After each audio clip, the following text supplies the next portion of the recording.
آج ہم اللہ کے نام سے سورہ نون کے درس کا آغاز کر رہے ہیں، جس کا دوسرا نام سورہ قلم بھی ہے۔ پہلے تو خیال یہ تھا کہ یہ دو رکوعوں پر مشتمل ہے، ایک ایک رکوع ایک ایک نشست میں ہم پڑھ کر دو نشستوں میں اس سورہ کا مطالعہ مکمل کر لیں گے،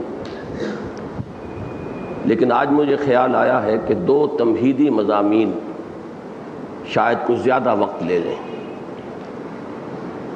ایک تو قرآن حکیم کے جن صورتوں کا آغاز حروف مقطعات سے ہوا ہے، ان میں ترتیب مصحف کے اعتبار سے آخری صورت یہ سورہ نون ہے، لہذا میں چاہتا ہوں کہ آج حروف مقطعات کے بارے میں کچھ باتیں تفصیلاً عرض کروں۔ اگرچہ کافی عرصہ قبل متفرق طور پر یہ باتیں بیان ہوتی رہی ہیں، لیکن آج خیال یہ ہے کہ جامعیت کے ساتھ کوشش کروں کہ وہ تمام باتیں یکجا آپ کے سامنے آ جائیں، اس لیے کہ باضابطہ ریکارڈنگ کا انتظام ان دروس کا ابھی زیادہ عرصہ نہیں ہوا کہ ہم نے شروع کیا ہے۔ دوسرے یہ کہ قرآن حکیم کی وہ آیات جو بالکل ابتدا میں نازل ہوئیں اور وہ صورتیں کہ جن میں وہ آیات شامل ہیں، ان میں ترتیب نزولی کے اعتبار سے اور ان صورتوں کے مابین بعض مضامین کے قدر مشترک ہونے کے اعتبار سے بعض چیزیں اہمیت کی حامل ہیں، تو میں یہ چاہتا ہوں کہ ان کو ضمن میں بھی جو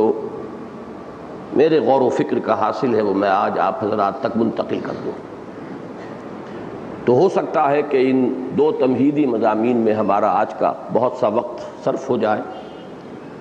اور نفس سورہ کا درس جو ہے وہ کچھ زیادہ آگے نہ بڑھ سکے۔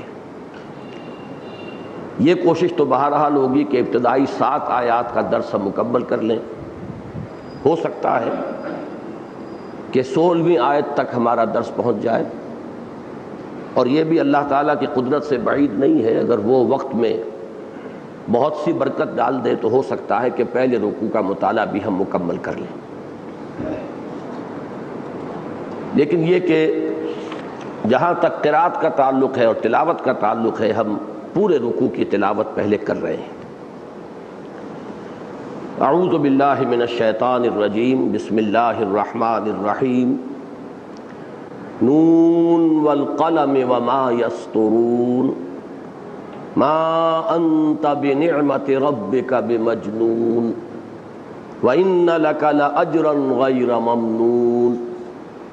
وَإِنَّكَ لَعَلَىٰ خُلُقٍ عَظِيمٍ، فَسَتُبْصِرُ وَيُبْصِرُونَ بِأَيِّكُمُ الْمَفْتُونُ،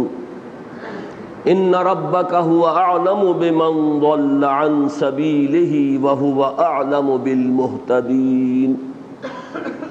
فَلَا تُطِعِ الْمُكَذِّبِينَ، وَدُّوا لَوْ تُدْهِنُ فَيُدْهِنُونَ، وَلَا تُطِعْ كُلَّ حَلَّافٍ مَّهِينٍ، ہمازٍ مَّشَّاءٍ بِنَمِيمٍ، مَّنَّاعٍ لِّلْخَيْرِ مُعْتَدٍ أَثِيمٍ، عُتُلٍّ بَعْدَ ذَلِكَ زَنِيمٍ، أَن كَانَ ذَا مَالٍ وَبَنِينَ، إِذَا تُتْلَىٰ عَلَيْهِ آيَاتُنَا قَالَ أَسَاطِيرُ الْأَوَّلِينَ، سنسمه على الخرطوم، إنا بلوناهم كما بلونا أصحاب الجنة إذ أقسموا ليصرمنها مصبحين ولا يستثنون، فطاف عليها طائف من ربك وهم نائمون فأصبحت كالصريم،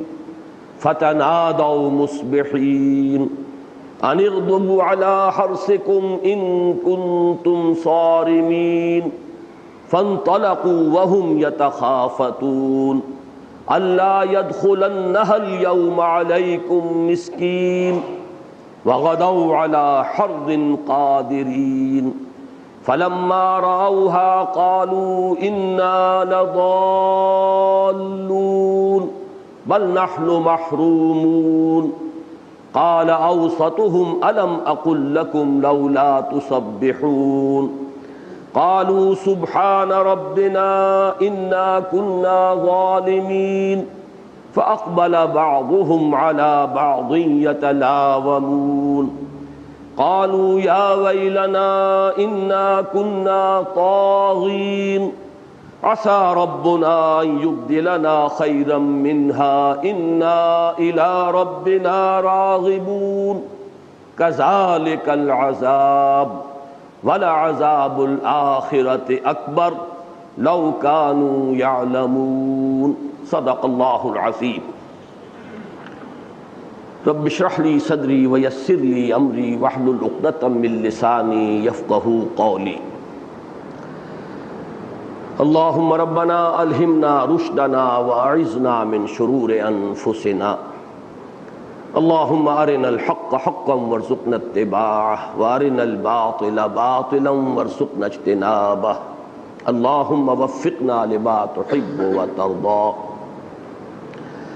جیسا کہ میں نے عرض کیا اس سورہ مبارکہ کا ایک نام اس حرف کے حوالے سے ہے، حرف مقطع، جس سے اس کا آغاز ہو رہا ہے، یعنی سورہ نون، اور دوسرا نام اس قسم کے حوالے سے ہے والقلم، یعنی سورۃ القلم۔ اسی طرح یہ بات بھی میں نے عرض کی ہے کہ قرآن حکیم کی کچھ صورتیں جن کا آغاز حروف مقطعات سے ہوتا ہے، ان میں ترتیب مصحف کے اعتبار سے یہ آخری صورت ہے۔ اس موقع پر مناسب سمجھتا ہوں کہ حروف مقطعات کے بارے میں بعض باتیں عرض کر دوں۔ پہلی بات یہ کہ انہیں حروف مقطعات کیوں کہا جاتا ہے؟ قطع یقطع تقطیعاً کے معنی ہے کسی شے کے ٹکڑے ٹکڑے کر دینا، چونکہ ان حروف کو پڑھا جاتا ہے علیحدہ علیحدہ، ٹکڑے ٹکڑے کر کے۔ الف لام میم، علم نہیں پڑھیں گے اس کو، بلکہ یہ کہ ہر حرف کو جدا جدا پڑھیں گے۔ کاف ہا یا عین صاد، ہر حرف علیحدہ علیحدہ، اس لیے انہیں حروف مقطعات کا نام دیا گیا ہے۔ عربی زبان کے حروف تہجی یا حروف الہجا جو ہیں، ان کے بارے میں ایک اختلاف ہے، وہ 29 ہیں یا 28 ہیں۔ اگر الف اور حمزہ کو ایک حرف مانا جائے تو 28 بنیں گے، انہیں علیحدہ علیحدہ شمار کیا جائے تو 29 ہے۔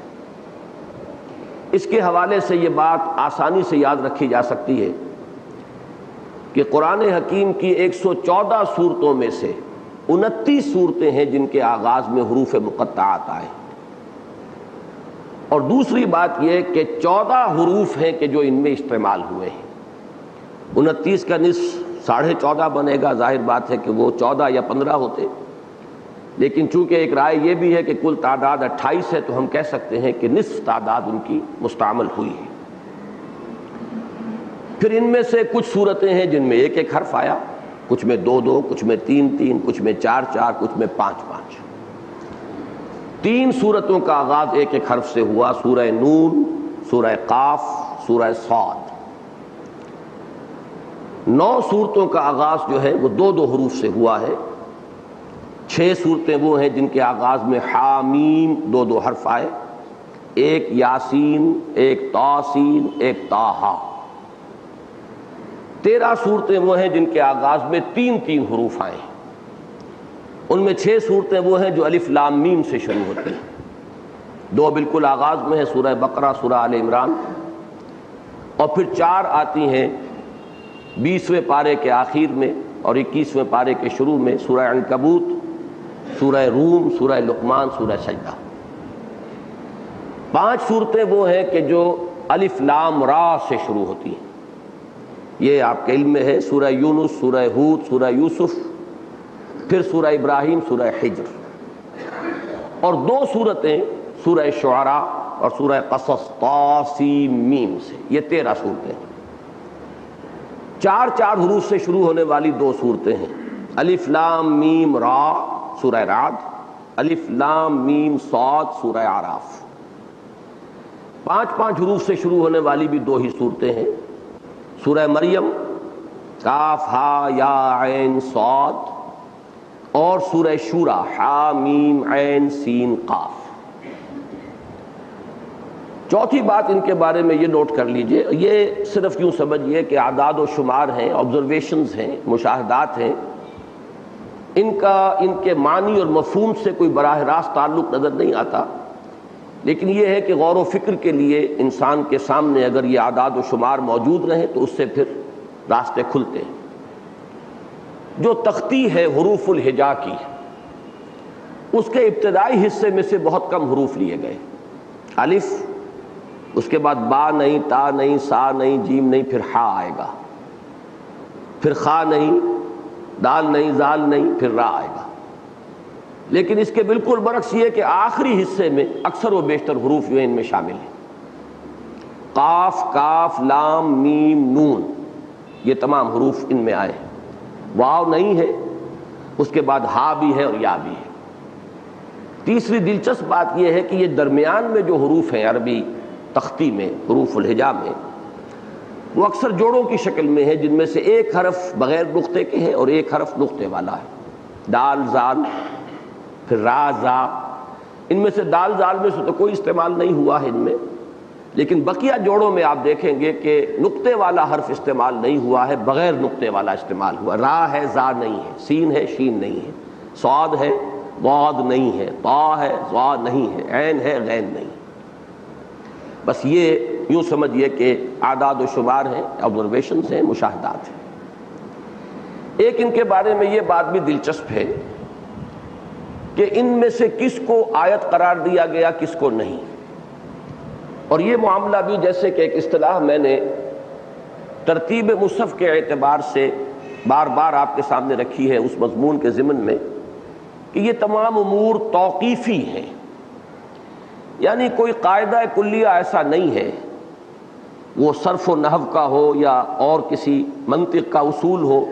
کہ اس کے حوالے سے ان باتوں تک کوئی شخص از خود رسائی حاصل کر سکے، بلکہ وہ باتیں کہ جو موقوف ہیں اس پر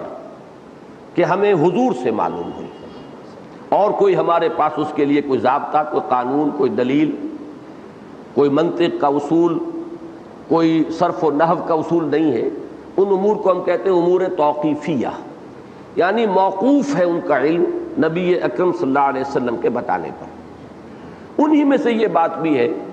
کہ ان میں سے کن کو آیت شمار کیا گیا، کن کو نہیں۔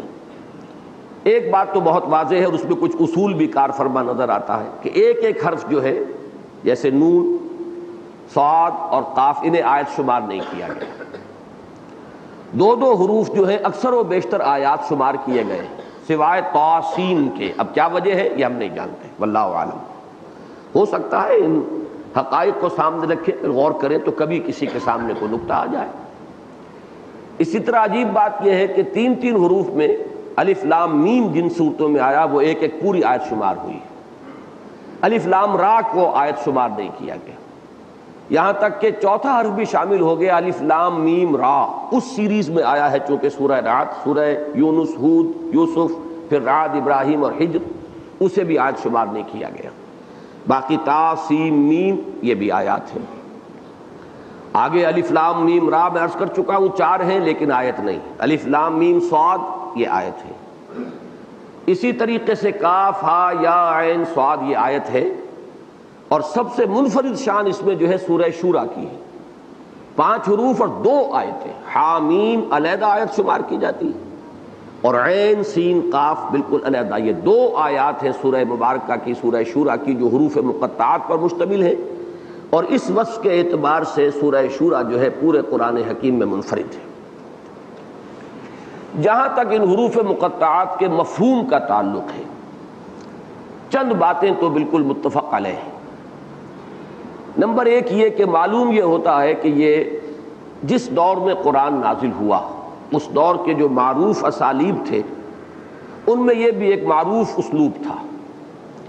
اس لیے کہ کوئی اعتراض نقل نہیں ہوا۔ قرآن مجید نے اپنی فصاحت اور بلاغت کو چیلنج کے طور پر پیش کیا ہے، تو اگر یہ اسلوب معروف نہ ہوتا تو اعتراض ہوتا کہ یہ ان حروف کے کیا معنی ہے، یہ محمل کلام ہے، معاذ اللہ یہ بات کہی جا سکتی تھی، لیکن کسی نے ان پر اعتراض نہیں کیا۔ تو اس سے معلوم یہ ہوا کہ یہ اسلوب معروف تھا، لیکن جس طریقے سے کسی نے اعتراض نہیں کیا اسی کا دوسرا پہلو یہ ہے کہ کسی صحابی نے سوال بھی نہیں کیا، لہذا ہمارے پاس کوئی مرفوع قول موجود نہیں ہے کہ خود محمد الرسول اللہ صلی اللہ علیہ وسلم نے ان کا کوئی مفہوم بیان کیا ہو۔ اگر یہ بات ہوتی تو اس کے بعد کسی قیل و قال کی گنجائش نہیں تھی، وہی اس کا مفہوم معین کیا جاتا۔ البتہ کچھ قیاسات مختلف محققین نے کیے ہیں،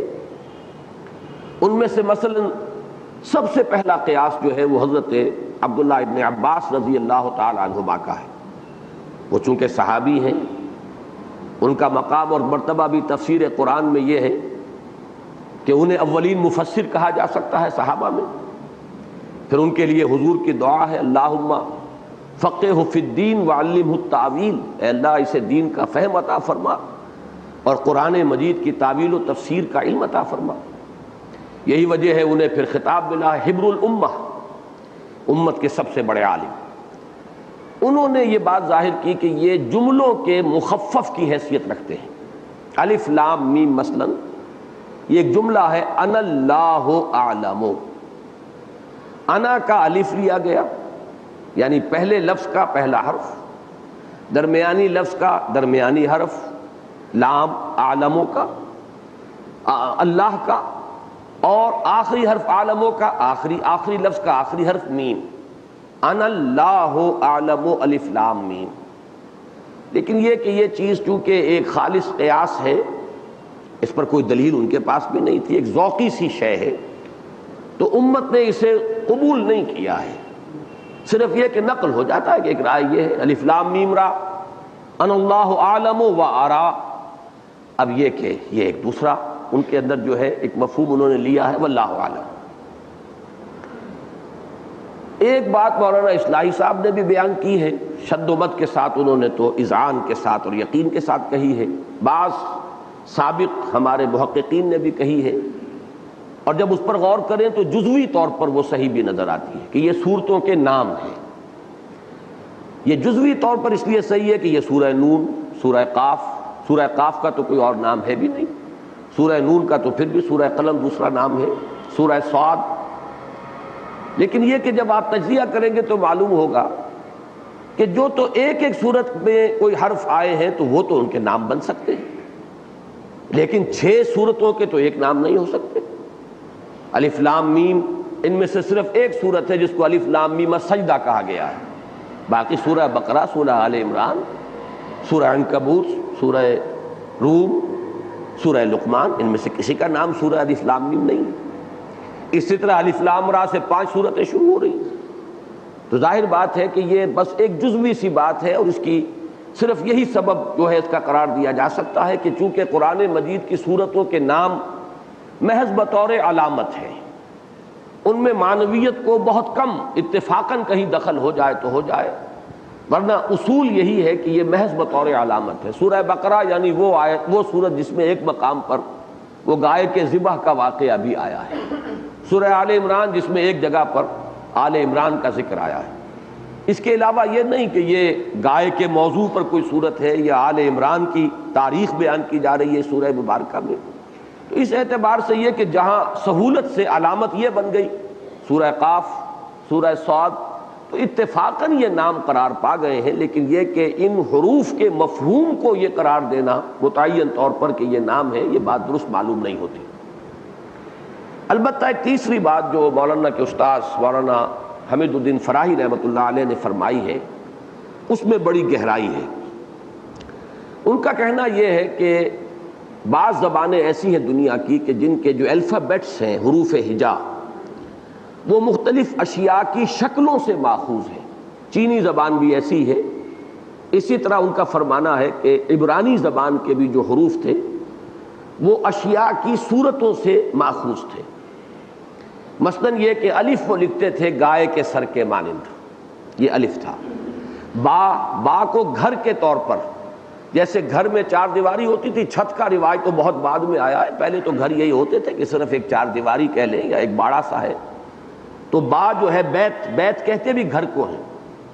یہ الفا بیٹا بیت، یہ وہیں سے چلے ہوئے یہ تمام کے تمام الفاظ ہیں، تو یہ بیت ہے، گھر کے معنی میں آتا ہے۔ اسی طرح جیم جو ہے وہ اونٹ کے سر کے مشابہ ہے، وہ جو اس کی گھنڈی بنتی ہے، تو یہ جیمل ہے، جیمل جمل اونٹ۔ اسی طریقے سے طا جو ہے، توئے جسے ہم کہتے ہیں اردو میں، یہ سانپ کے مانند لکھی جاتی ہے، جیسے کہ سانپ کا ایک پھن کھڑا ہو اور پھر وہ نیچے کنڈلی ماری ہوئی ہو، تو وہ اس سے یہ شکل جو ہے ماخوذ ہے۔ اب انہوں نے اشارات کیے ہیں کہ جن صورتوں میں حضرت موسیٰ علیہ السلام کا ذکر ہے خصوصیت کے ساتھ، اور جن میں وہ اژدہا کا اور سانپ بن جانے والا معجزہ جو ان کا ذکر ہے،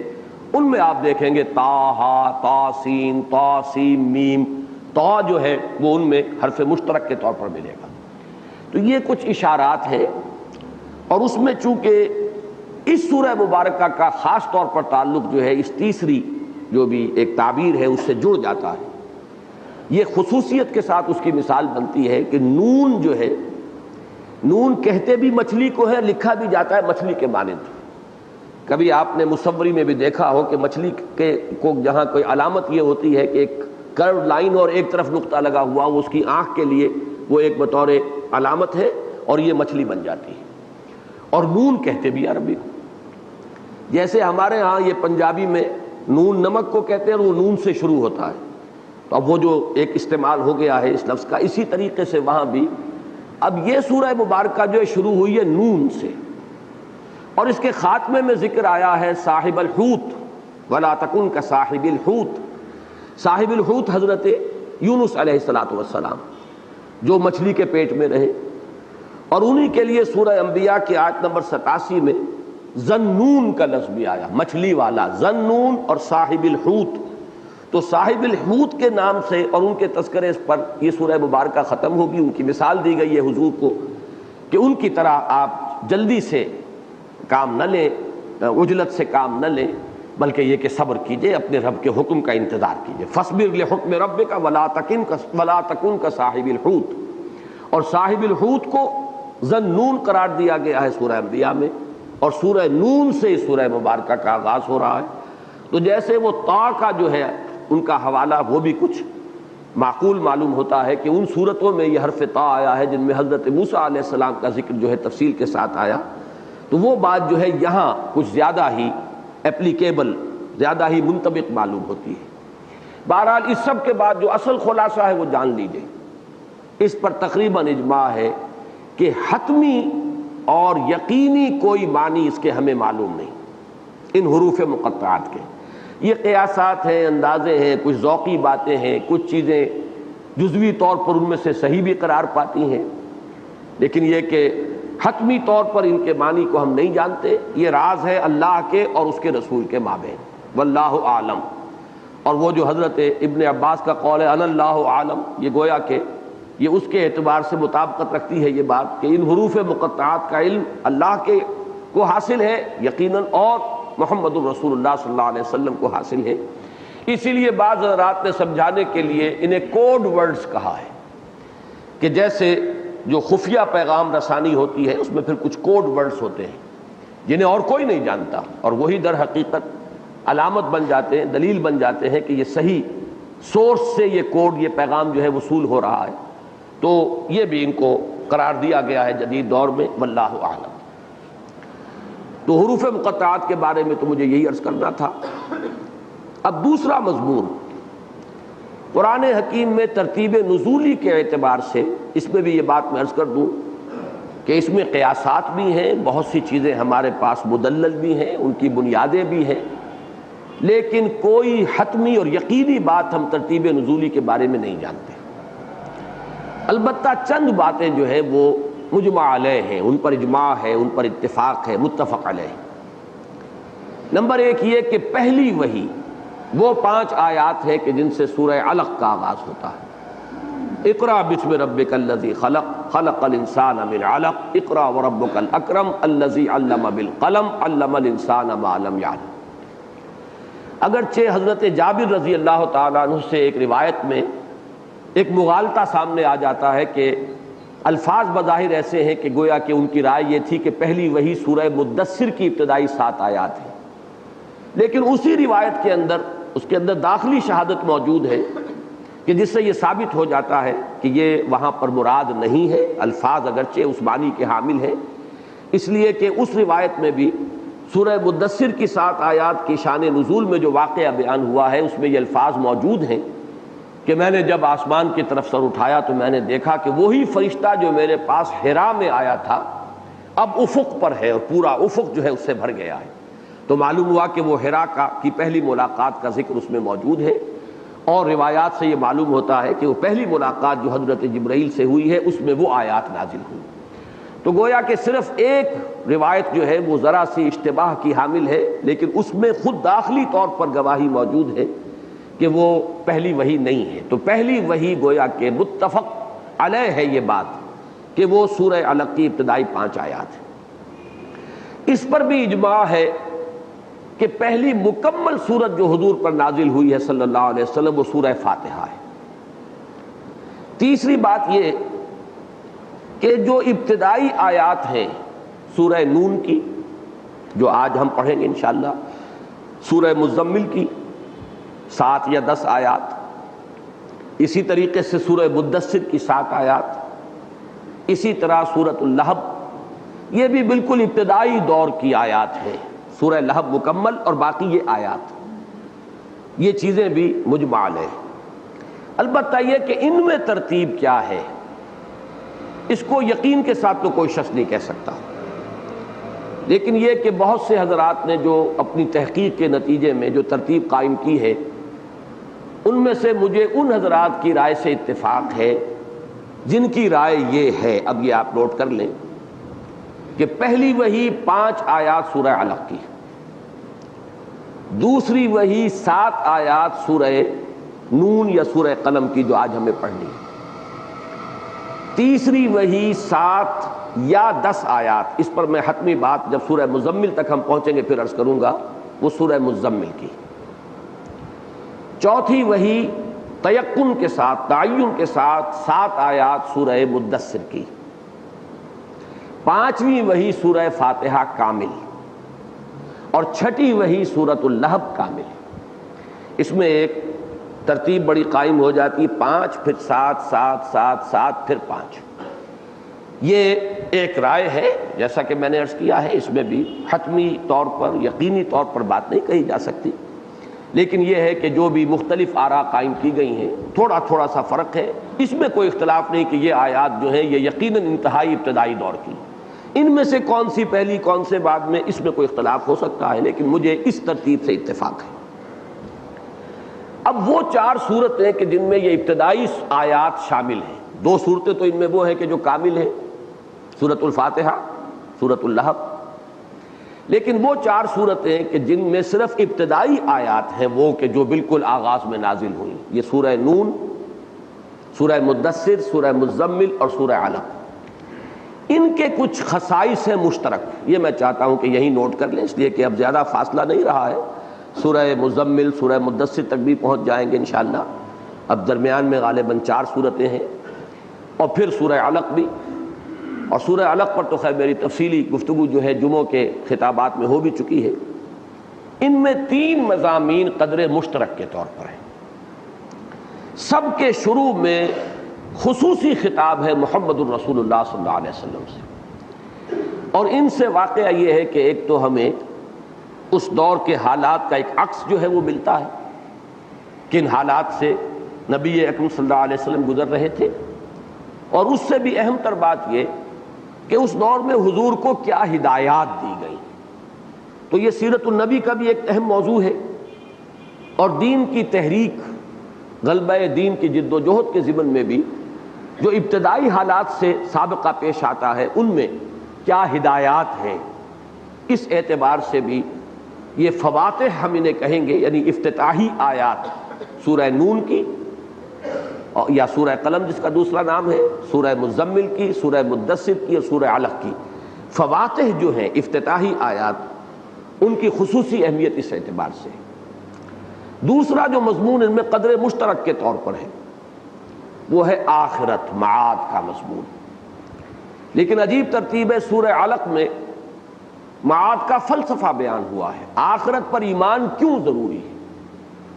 انسان کے اس دنیا میں رویے اور طرز عمل کو درست رکھنے کے لیے ایک ہی شے ہے اور وہ ہے ایمان بالآخرہ۔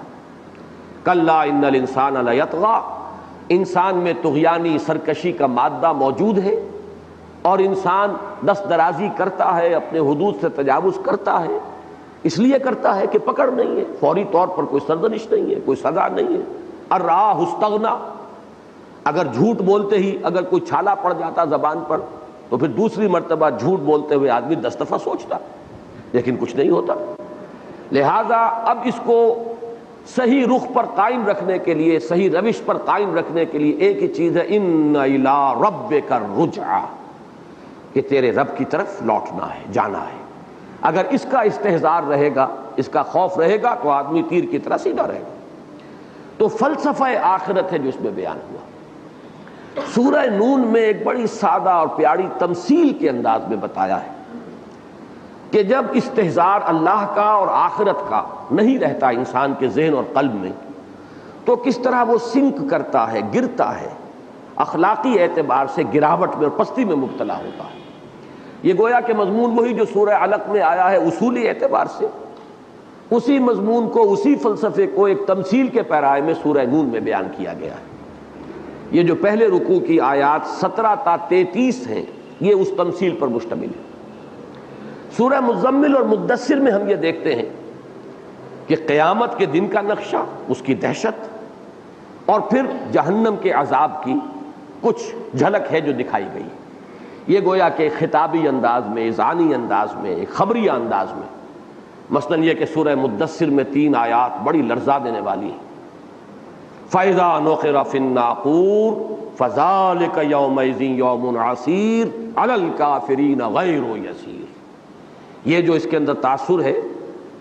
اسی کو سورہ مزمل میں کہا گیا ہے، يَوْمًا يَجْعَلُ الْوِلْدَانَ شِيبًا السَّمَاءُ مُنْفَطِرٌ بِهِ كَانَ وَعْدُهُ مَفْعُولًا۔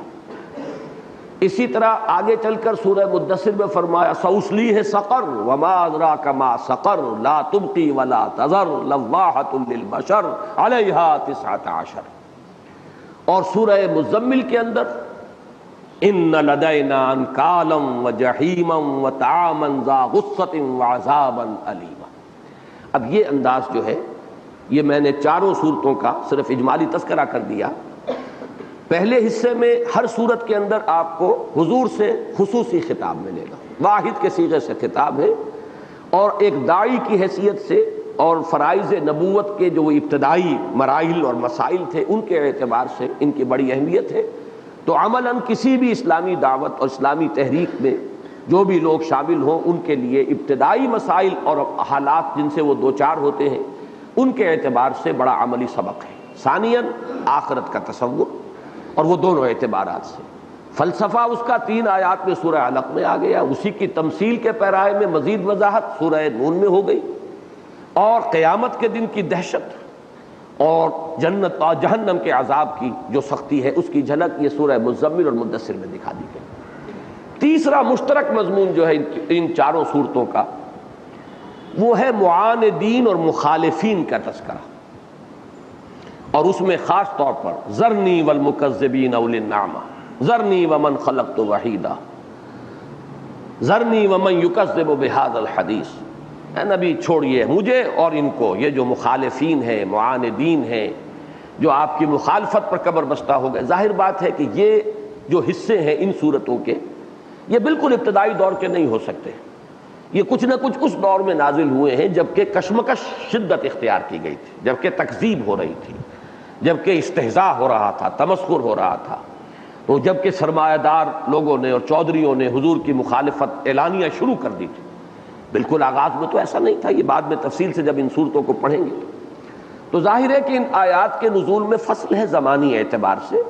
لیکن یقیناً کوئی حکمت ہے جس کی بنا پر انہیں جمع کیا گیا ہے۔ 3 حصے 3 صورتوں کے اندر جمع کر دیے گئے، سورہ علق میں بھی، سورہ نون میں بھی، مدثر میں بھی، مزمل میں بھی۔ اس میں ذرا جو ایک خاص بات نوٹ کرنے کی ہے،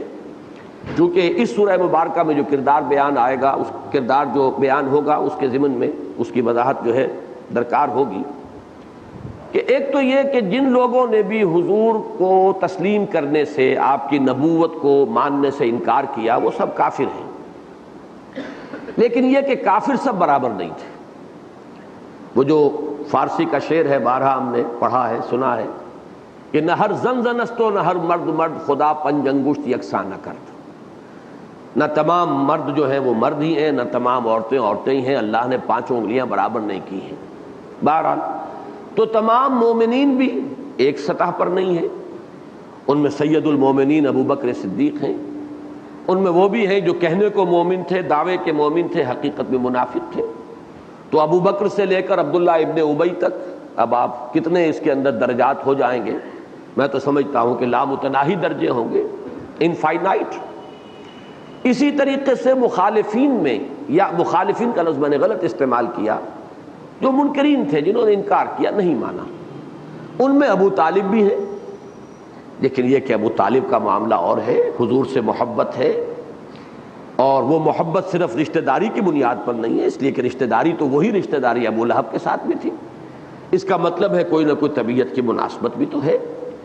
کوئی نہ کوئی ان کی طبیعت میں نیکی کا مادہ ہے، لیکن وہ ایمان نہیں لائے.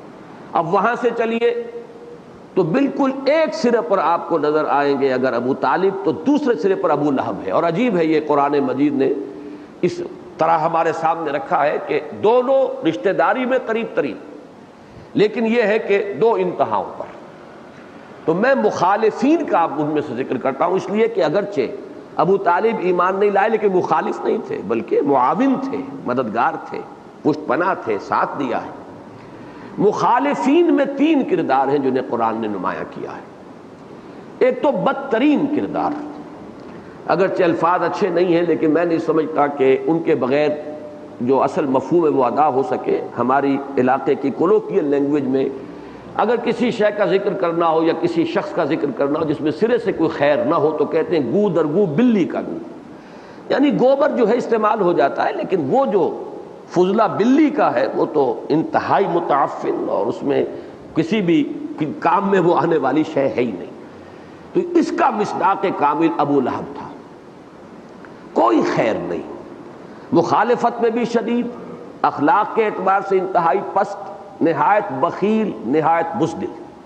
یعنی جو بھی اس معاشرے کے اندر معروف چیزیں تھیں خیر کی، بھلائی کی، کردار کی، ان میں سے کوئی شے بھی اس شخص میں موجود نہیں، سوائے ایک بات کہ آپ کہہ سکتے ہیں کہ خوبصورت بہت تھا، بڑا سرخ انگارے کی طرح کا رنگ تھا اور بڑی بڑی آنکھیں تھیں، یہ اپنی جگہ پر ہے. باقی کوئی اور خیر جو ہے سیرت کا، کردار کا اس میں نہیں تھا، اور مخالفت میں بھی شدید ترین. تو مخالفین میں ایک انتہا پر وہ شخص ہے، اور دوسری انتہا جو ہے وہ ہے ابو جہل. مخالفت میں انتہائی شدید ہے، لیکن یہ ہے کہ باقی اعتبار سے کردار کی وہ پستی نہیں ہے. وہ بخیل نہیں تھا، بزدل نہیں تھا، بلکہ اس کا وہ قول میں نے بارہا سنایا ہے کہ جب اس سے سوال کیا گیا کہ کیا تمہارے خیال میں محمد جھوٹے ہیں صلی اللہ علیہ وسلم، اس نے کہا نہیں، انہوں نے کبھی جھوٹ نہیں بولا. پھر جب سوال کیا گیا پلٹ کر تو پھر کیوں نہیں مانتے انہیں، کیوں نہیں مان لاتے، تب اس نے صاف کہا کہ بھئی ہمارے اور بنو ہاشم کے درمیان ایک مسابقت اور مقابلہ چل رہا تھا.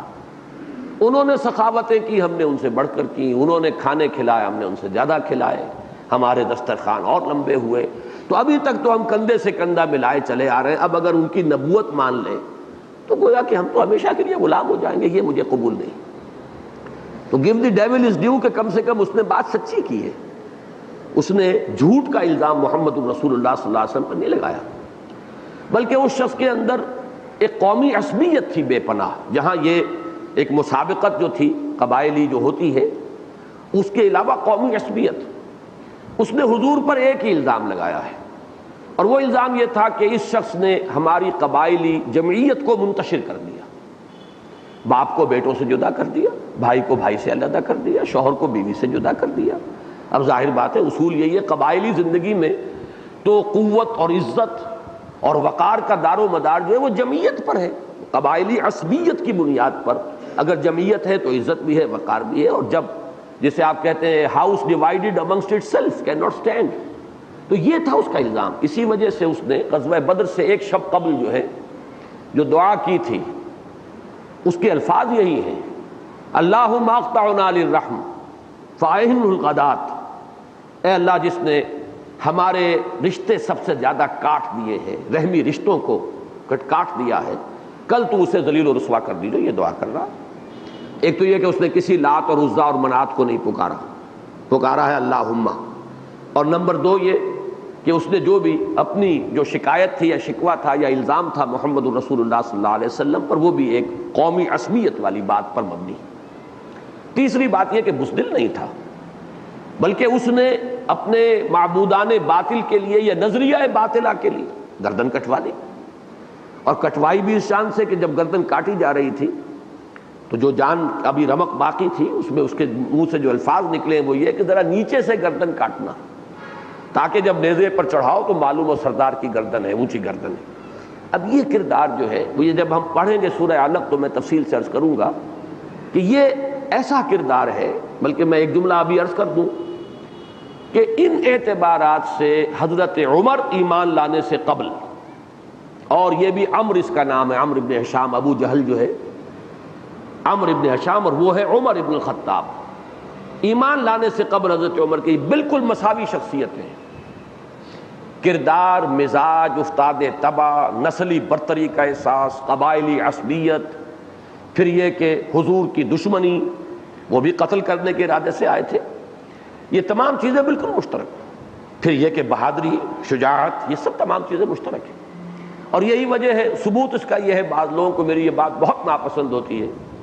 لیکن یہ کہ اللہ کا شکر ہے کہ میرے پاس تو ثبوت موجود ہے حضور کے قول کا۔ حضور نے ان دونوں کو پیش کیا تھا اللہ کے سامنے کہ پروردگار عمر ابن الخطاب اور عمرو ابن ہشام میں سے کسی ایک کو تو ضرور میری جھولی میں ڈال دے۔ یعنی یہ وہ لوگ ہوتے ہیں کہ جو اگر باطل پر ہیں تو بھی کھلم کھلا مخالفت ہے، برملا مخالفت ہے، سامنے کا وار ہے، اور پھر یہ کہ وہ اپنے باطل نظریات کے لیے قربانیاں دینے کو تیار ہے، گردن کٹانے کے لیے تیار ہے، بزدلی نہیں ہے، وہ مال کی محبت نہیں ہے کہ جو ہر دور میں ہر معاشرے میں ایک برائی سمجھی گئی ہے۔ تو یہ چیزیں جو ہیں اس اعتبار سے وہ ہم وزن شخصیتیں تھیں۔ یہ بات دوسری ہے، اللہ نے عمر بن الخطاب کو چن لیا اور وہ اب عمر فاروق بن گئے رضی اللہ تعالی عنہ، یہ مردود و مقہور ہوا۔ یہ دوسری بات ہے کہ کوئی نہ کوئی فرق تو ہوگا، اللہ تعالیٰ نے کس کو چنا، کیوں چنا، لیکن اور وہ ہوگا وہ شے جو اللہ کے علم میں ہے۔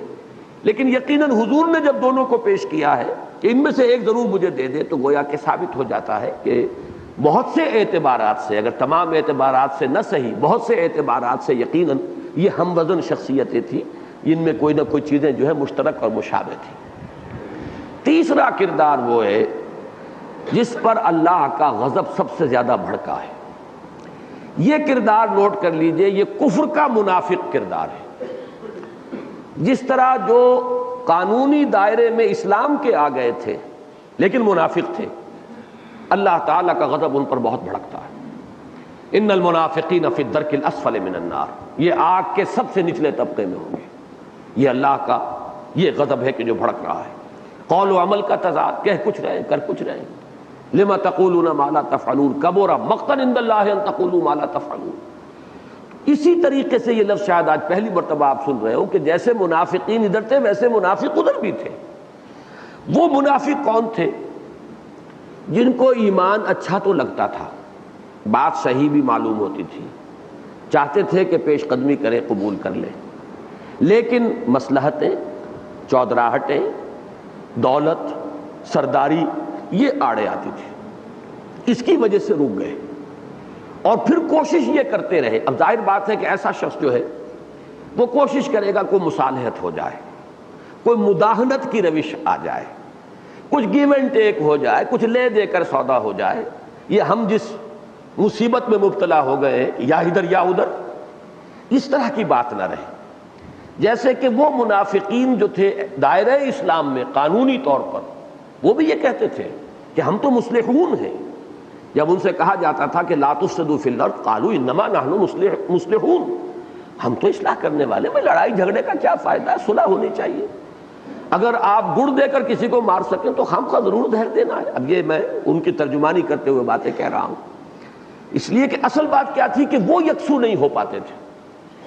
ان کو وہ مذبذبین بین ذالک لا الہ ہؤلاء ولا الہ ہؤلاء، کچھ پتہ نہیں تھا، پتہ نہیں جیت ان کی ہو جائے، پتہ نہیں ان کی ہو جائے،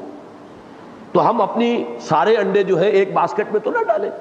اس لیے کچھ ادھر بھی، کچھ گڈ آفیسز ادھر بھی برقرار رکھے، کچھ ادھر بھی برقرار رکھے، دیکھیں اونٹ کس کروٹ بیٹھتا۔ تو یہ جو کیفیت تھی متربصین، یہ متربصین کفر میں بھی تھے، اور ان کے لیے مشکل پڑ گئی تھی کہ ایک طرف اب ان کے جو کفار تھے وہ انہیں کھینچ رہے تھے، دوسری طرف وہ دعوت حق انہیں کچھ کھینچتی تھی اپنی طرف۔ اس میں جو کردار ہے کہ پھر جو ہار گیا، نہیں آ سکا ادھر، اگر یہ ادھر آ جاتا تب بھی منافق ہی ہوتا، لیکن وہ اس پالے کو بھی پار نہیں کر سکا بلکہ محروم رہ گیا۔ یہ کردار ہے ولید ابن مغیرہ کا سب سے نمایاں۔ اگرچہ انہی میں ایک اعتبار سے جو عتبہ ابن ربیعہ ہے ان کو بھی شامل کیا جا سکتا ہے، صلح جو قسم کے لوگ، دنگا فساد نہ ہو، معاملات کو دیکھو، ابھی چھوڑو حالات کو دیکھو، تیل کی دار دیکھو، لیکن یہ کہ ان میں یہ چونکہ بہت سرمایہ دار تھا، بڑا چودھری تھا، بہت صاحب جائیداد تھا، اس کی طائف میں بھی جائیداد تھی، مکے میں بھی جائیداد تھی، دولت کے انبار تھے، تو یہ شخص مؤثر بہت تھا اس معاشرے کے اندر۔ اس اعتبار سے سورہ مدثر میں تو تعین کے ساتھ اسی کا ذکر ہوا ہے۔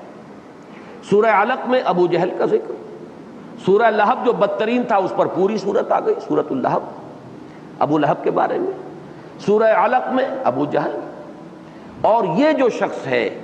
یہ سورہ مدثر میں تو تعین کے ساتھ اسی کا ذکر ہے، اس میں کوئی اختلاف نہیں۔ ذرنی ومن خلقت وحیدا وجعلت له مالا ممدودا وبنین شہودا، یہ جو ہے الی الآخر۔ اس سورہ مبارکہ کے بارے میں کچھ اختلاف ہے، اس لیے کہ یہاں جمع کا صیغہ اختیار کیا گیا ہے، اور جمع کے صیغے سے بات شروع ہوتی ہے تو پھر، لیکن یہ کہ اکثر لوگوں کا اس پہ تقریباً اتفاق ہے کہ یہاں بھی ولید ابن مغیرہ ہی کی شخصیت ہے جو سامنے آئی۔ بعض حضرات نے اخنس ابن شریح کا نام بھی لیا ہے، لیکن میری رائے انہی حضرات کے ساتھ ہے کہ جن کے نزدیک اس میں بھی جو کردار آیا ہے وہی ولید ابن مغیرہ کا ہے، اور اس کا آغاز ہی اس سے ہوتا ہے وَدُّوا لَوْ تُدْهِنُوا فَيُدْهِنُونَ، مداہنت کا علم بردار، کہ کچھ گیو اینڈ ٹیک ہو، کچھ مصالحت کر لی جائے، کچھ مانو کچھ منواؤ، یہ نہیں ہے کہ ساری باتیں تمہاری مانی جائیں، تاکہ یہ جو ایک مشکل پڑ گئی ہے ہمیں کہ یا ادھر ہو یا ادھر ہو، اس سے نجات ملے، اس مخمصے سے نجات مل جائے، اس کے لیے مصالحانہ کردار اختیار کرنے والے لوگ۔ سورہ مزمل میں بالکل واضح ہے کہ کسی ایک شخص کا ذکر نہیں ہے، ذرنی والمکذبین اولی النعمہ، وہ سب ان کو ایک کلاس کے طور پر لیا گیا ہے کہ جو نعمتوں میں پلے ہوئے ہیں اور نعمتوں میں کھیل رہے ہیں، دولت میں اور وجاہت میں، اور جو آپ کی مخالفت پر نبی کمر بستہ ہے، چھوڑیے مجھے اور انہیں، میں ان سے نمٹ لوں گا۔ تو یہ ہے تیسرا مضمون ان چار سورتوں کا کہ جو مشترک ہے۔ ان کو اگر اس اعتبار سے سامنے رکھیں گے تو انشاءاللہ، میں نے خاص طور پر اتنا زور اس لیے دیا ہے کہ اس سے ہمیں ایک بصیرت باطنی معلوم ہوگی تحریکی اعتبار سے، مخالفین کے کیا کیا کردار ہوتے ہیں، ان میں بھی ہمیں فرق مراتب کرنا ہوگا، اس لیے کہ سب ایک جیسے نہیں ہوتے۔ وہ جو کردار، یعنی وہاں پر جو بھی انکار کرنے والے تھے، جنہوں نے تسلیم نہیں کیا حضور کی نبوت اور رسالت کا اقرار نہیں کیا، کم سے کم ان میں ابو طالب کو بھی شمار کرنا پڑے گا، باقی مخالفین میں تو ظاہر بات ہے ابو طالب نہیں ہے، تو ابو لہب کا کردار بھی ہے، ابو جہل کا کردار بھی ہے، اور ولید ابن مغیرہ کا کردار بھی ہے۔ یہ تین کردار آپ کو ہمیشہ ملیں گے مخالفین کے اندر۔ پھر ان کے بارے میں کس کس کے بارے میں کیا انداز بیان ہے، قرآن مجید کا اسلوب کیا ہے، اس سے ہمیں ایک گہرائی ملے گی باطنی بصیرت کے اندر۔ اور ابتدائی حصہ تو جیسا کہ میں نے عرض کیا ہے وہ بہت ہی اہم ہے کہ ابتدائی دور میں جو مسائل اور حالات ہوتے ہیں ان میں رہنمائی جو ہے وہ ہمیں اس سے ملے گی۔ تیسری حقیقت یہ سامنے آتی ہے کہ دعوت اسلامی میں اصل ایمفیسس جو ہے وہ آخرت پر، انذار آخرہ، ایمان بالآخرہ، یہ ہے کہ جس سے اگر بات شروع ہوگی تو وہ صحیح رخ پر ہوگی، اور اگر یہ نہیں ہے تو پھر یہ کہ وہ صحیح رخ پر بات نہیں ہوگی، چاہے اس کے اندر کوئی خیر کا پہلو موجود ہو۔ اب ان تمہیدی باتوں کے بعد اب آئیے ہم شروع کرتے ہیں۔ نون والقلم وما یسطرون، نون، اور قسم ہے قلم کی اور اس کی کہ جو کچھ وہ لکھتے ہیں۔ یہاں پر قلم سے مراد کیا ہے، اس میں نے جو بھی اس وقت کچھ کوشش کی کہ میں مختلف اقوال کو جمع کروں تو تین بڑے بڑے قول ہمارے سامنے آتے ہیں۔ ایک تو بعض روایات کی بنا پر، جن کا ابھی میں تذکرہ کروں گا، ایک خیال یہ ہے کہ اس سے مراد ہے وہ قلم جس نے تمام تقدیریں اور مقادیر لکھ دی تھی اس کائنات کی تخلیق سے قبل، اس لیے کہ اس کے لیے روایات آتی ہیں۔ ایک روایت تو حضرت عبداللہ ابن عمر سے ہے رضی اللہ تعالی عنہما مرفوعاً ہے، حضور کا قول ہے جو حضرت عبداللہ ابن عمر رضی اللہ تعالی عنہما بیان کر رہے ہیں، نقل فرما رہے ہیں۔ پھر یہ کہ راوی پھر اس کو یعنی امام مسلم رحمہ اللہ نے روایت کیا ہے، اس اعتبار سے اس کا پایا ثقہ ہے، اور وہ یہ ہے کہ آسمان اور زمین کی تخلیق سے 50,000 سال قبل اللہ نے مخلوقات کی تقدیریں یعنی اندازے لکھ دیے تھے، اور اس وقت اس کا عرش پانی پر تھا۔ اب یہ چونکہ متشابہات میں سے شمار ہوگا، اس کے مضمون کو ہم نہیں لیں گے، لیکن ایک مضمون لے لیجئے کہ یقیناً علم خداوندی میں، جیسا کہ میں نے سورہ ملک کے حوالے سے بھی عرض کیا تھا کہ علم خداوندی میں ہر شے ہمیشہ سے موجود ہے، تو وہ تمام اشیاء کے جو تخلیق پانی تھیں ان کے بارے میں اندازے ایک وقت معین پر کہیں کسی حیطۂ تحریر میں بھی لے آئے گئے اس روایت کی روح سے۔ دوسری روایت ہے، اسے امام ترمذی نے روایت کیا ہے، اگرچہ اس کے بارے میں رائے یہ ظاہر کی ہے کہ قال حدیث غریب، یہ حدیث حسن نہیں ہے بلکہ یہ کہ یہ ایک شاذ حدیث کے درجے میں ہے یہ حضرت عبادہ ابن صامت رضی اللہ تعالی عنہ سے، اور یہ بھی مرفوعاً ہے۔ اس میں تفصیل ہے کہ اللہ نے سب سے پہلے قلم کو پیدا فرمایا اور اسے حکم دیا کہ لکھ۔ قلم نے سوال کیا کیا لکھوں؟ ارشاد ہوا تقدیر کو لکھ دے، چنانچہ ہر وہ چیز لکھ دی گئی جو گزر گئی ہے یا آنے والی ہے۔ اب ظاہر بات ہے جن حضرات کا زیادہ ذوق جو ہے وہ روایات پر مبنی تفسیر کرنا ہے تو وہ اسی کو نقل کرتے ہیں، اور یہ ہمارے ان دو روایات کی روح سے قلم پھر وہ قرار پایا۔ اب اس قلم کو ہم نہیں جان سکتے وہ کیسا قلم تھا، اب بعض حضرات نے اس کے بارے میں فرمایا وہ نور کا قلم تھا اور وہ آسمان سے زمین تک تھا، یہ تو وہ تمام جو بھی اپنے ایک ذوقی باتیں ہیں۔ جو مرفوعاً چیزیں نقل کی گئی ہیں وہ یہی دو ہیں جو میں نے عرض کر دی، ان میں سے بھی ایک حدیث صحیح ہے، صحیح مسلم میں موجود ہے، ایک حدیث غریب ہے جسے امام ترمذی نے روایت کیا۔ ایک دوسری رائے جو ہے وہ جدید جو ہمارا ذوق ہے تفسیر کا عام، اور جس میں کہ ہم عموم لفظ کو پیش نظر رکھتے ہیں کہ اس سے مراد ہے ہر قلم اور جو کچھ اس سے لکھا جاتا ہے، اور اس کا در حقیقت رشتہ جوڑا جاتا ہے پہلی وحی سے۔ اس میں بھی چونکہ الفاظ آئے ہیں الذی علم بالقلم، اقرا وربک الاکرم الذی علم بالقلم، یعنی انسانی علم جو بڑھا ہے، اس نے جو ترقی پائی ہے وہ قلم کے وسیلے سے، اس لیے کہ ہر نسل نے ہر دور میں کچھ معلومات حاصل کی، وہ معلومات اگلی نسل تک ہے وہ قلم جس نے تمام تقدیریں اور مقادیر لکھ دی تھی اس کائنات کی تخلیق سے قبل، اس لیے کہ اس کے لیے روایات آتی ہیں۔ ایک روایت تو حضرت عبداللہ ابن عمر سے ہے رضی اللہ تعالی عنہما، مرفوعاً ہے، حضور کا قول ہے جو حضرت عبداللہ ابن عمر رضی اللہ تعالی عنہما بیان کر رہے ہیں، نقل فرما رہے ہیں۔ پھر یہ کہ راوی پھر اس کو یعنی امام مسلم رحمہ اللہ نے روایت کیا ہے، اس اعتبار سے اس کا پایا ثقہ ہے،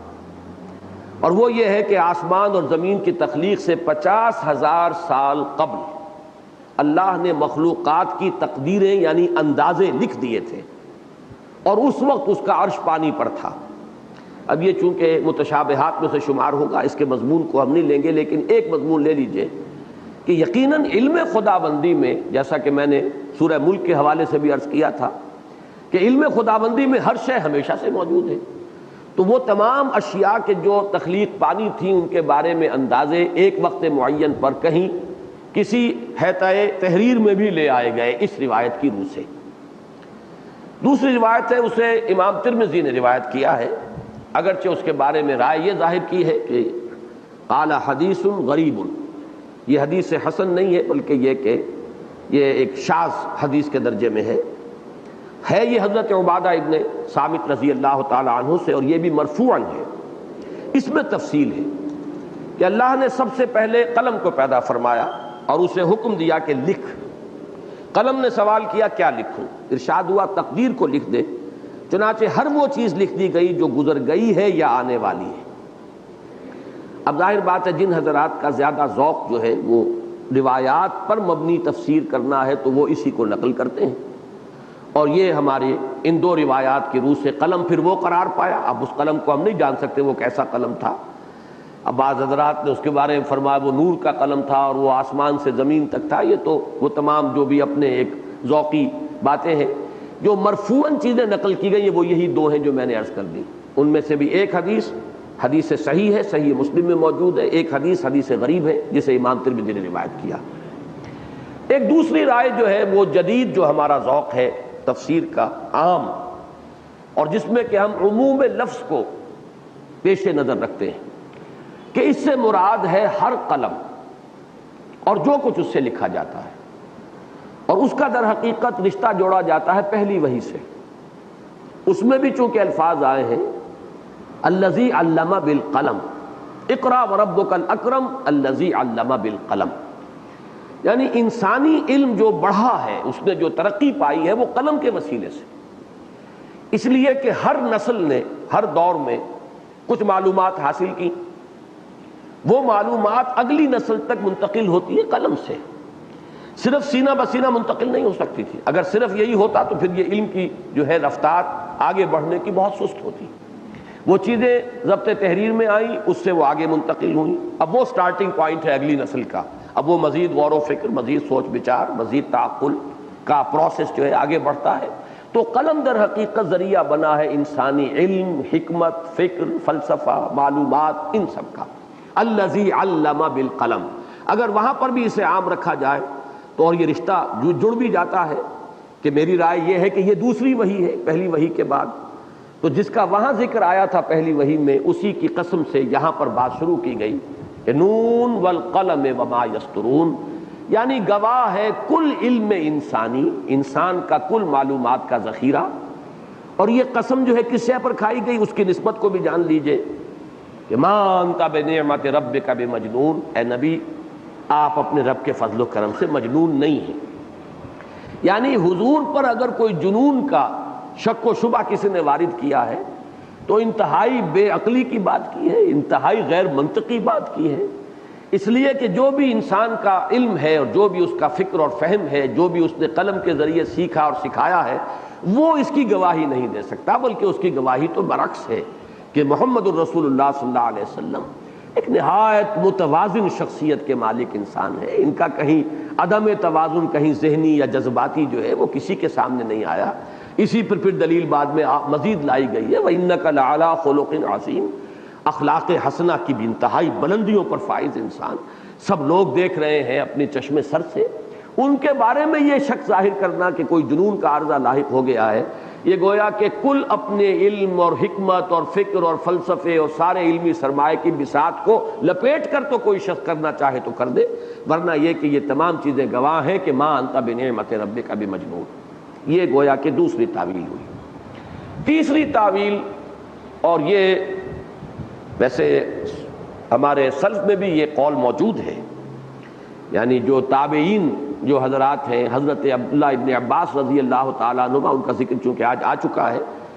ان کے جو شاگرد ہیں تابعین, اکرمہ ہیں اور قتادہ ہیں, ان سے جو اقوال منقول ہیں ان میں یہ قول موجود ہے, لیکن اس سے زیادہ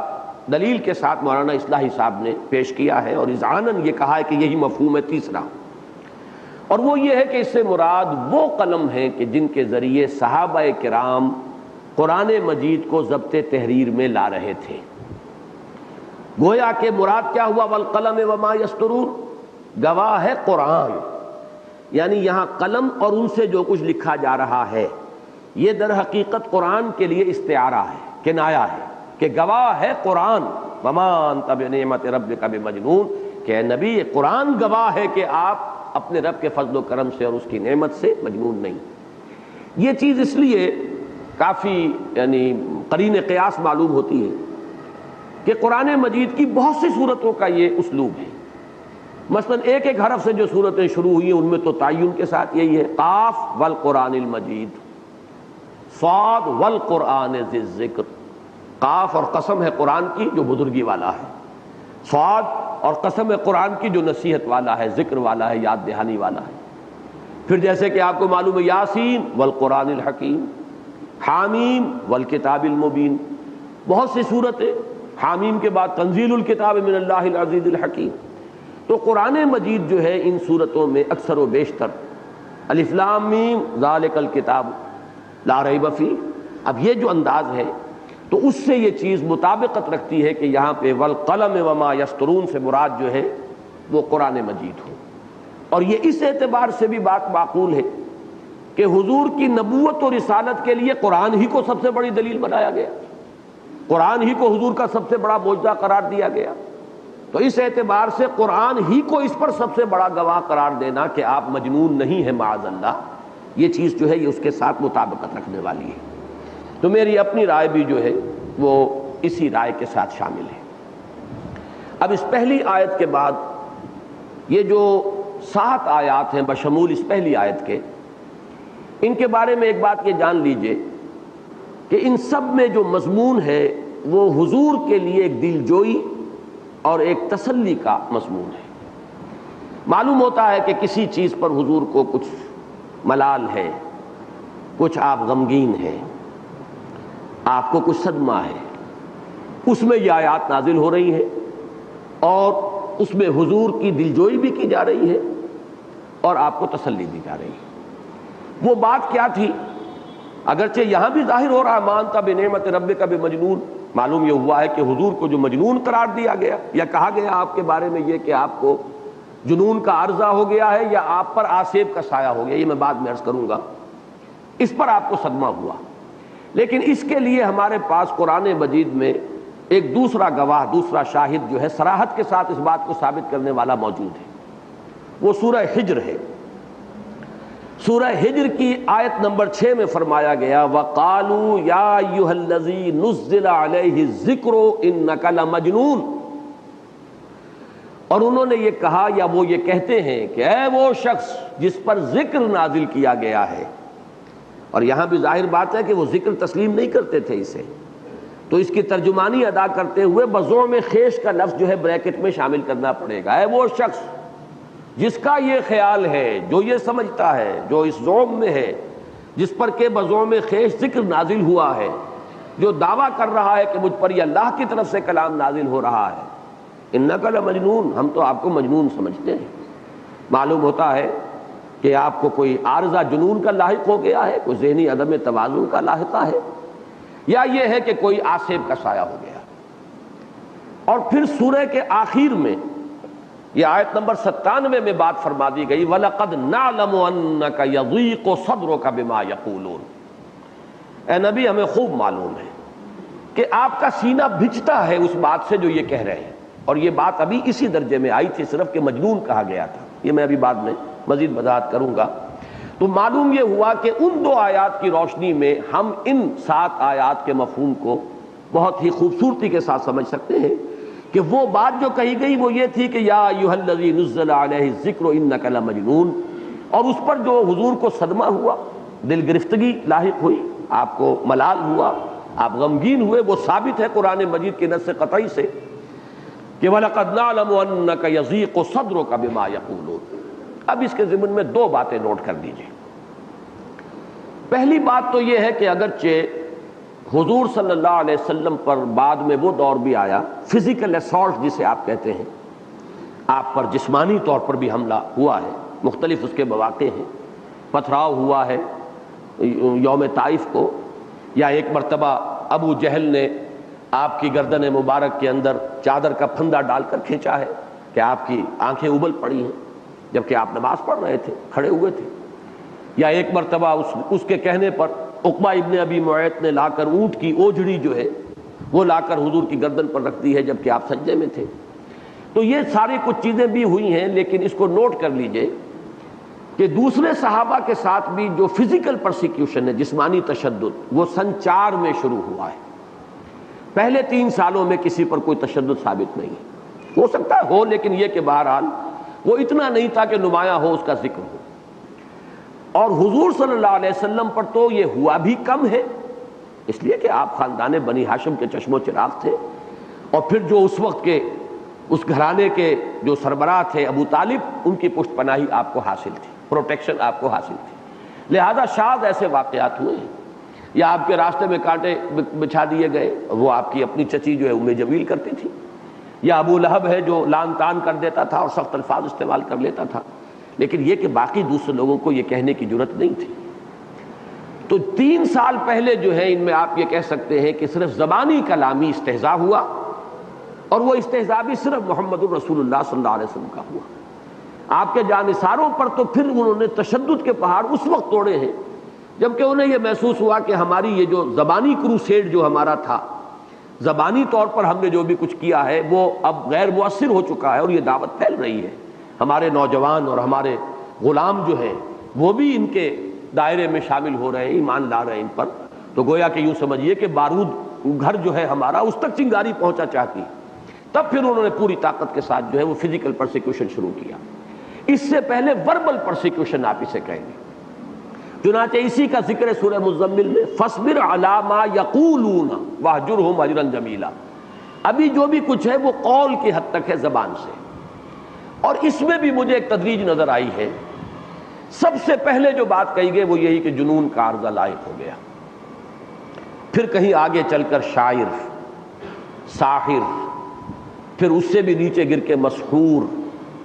پھر اس سے بھی آگے جا کر بہت سخت لفظ کذاب کا بھی استعمال کیا گیا۔ یہ شدید ترین لفظ ہے کہ جو محمد الرسول اللہ صلی اللہ علیہ وسلم کے لیے بہت ہی بدبخت شخص ہوگا۔ ابو جہل نے وہ جرت نہیں کی، کسی نے کی ہے، بہرحال ہر طرح کے لوگ وہاں موجود تھے، غیر نمایاں لوگوں میں سے کسی نے کہا ہوگا،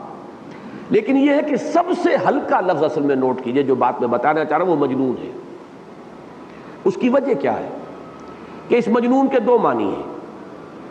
ایک تو دماغی عدم توازن جس سے ہم جنون کا عارضہ کہتے ہیں، دوسرے آسیب آ جانا، جن آ جانا۔ جن جسے آپ کہتے ہیں وہ جیم نون مادہ ہے اس کا، اور اس سے مفعول بنے گا مجنون۔ تو مجنون وہ شخص ہے جو آسیب زدہ ہے۔ یہ دونوں چیزیں وہ ہیں جو انسان کی اختیاری نہیں ہے۔ کسی پر آسیب آ گیا اچھے بھلے چنگے آدمی پر آ گیا، اس کی کوئی نیت خراب نہیں، اس کا کوئی ارادہ غلط نہیں۔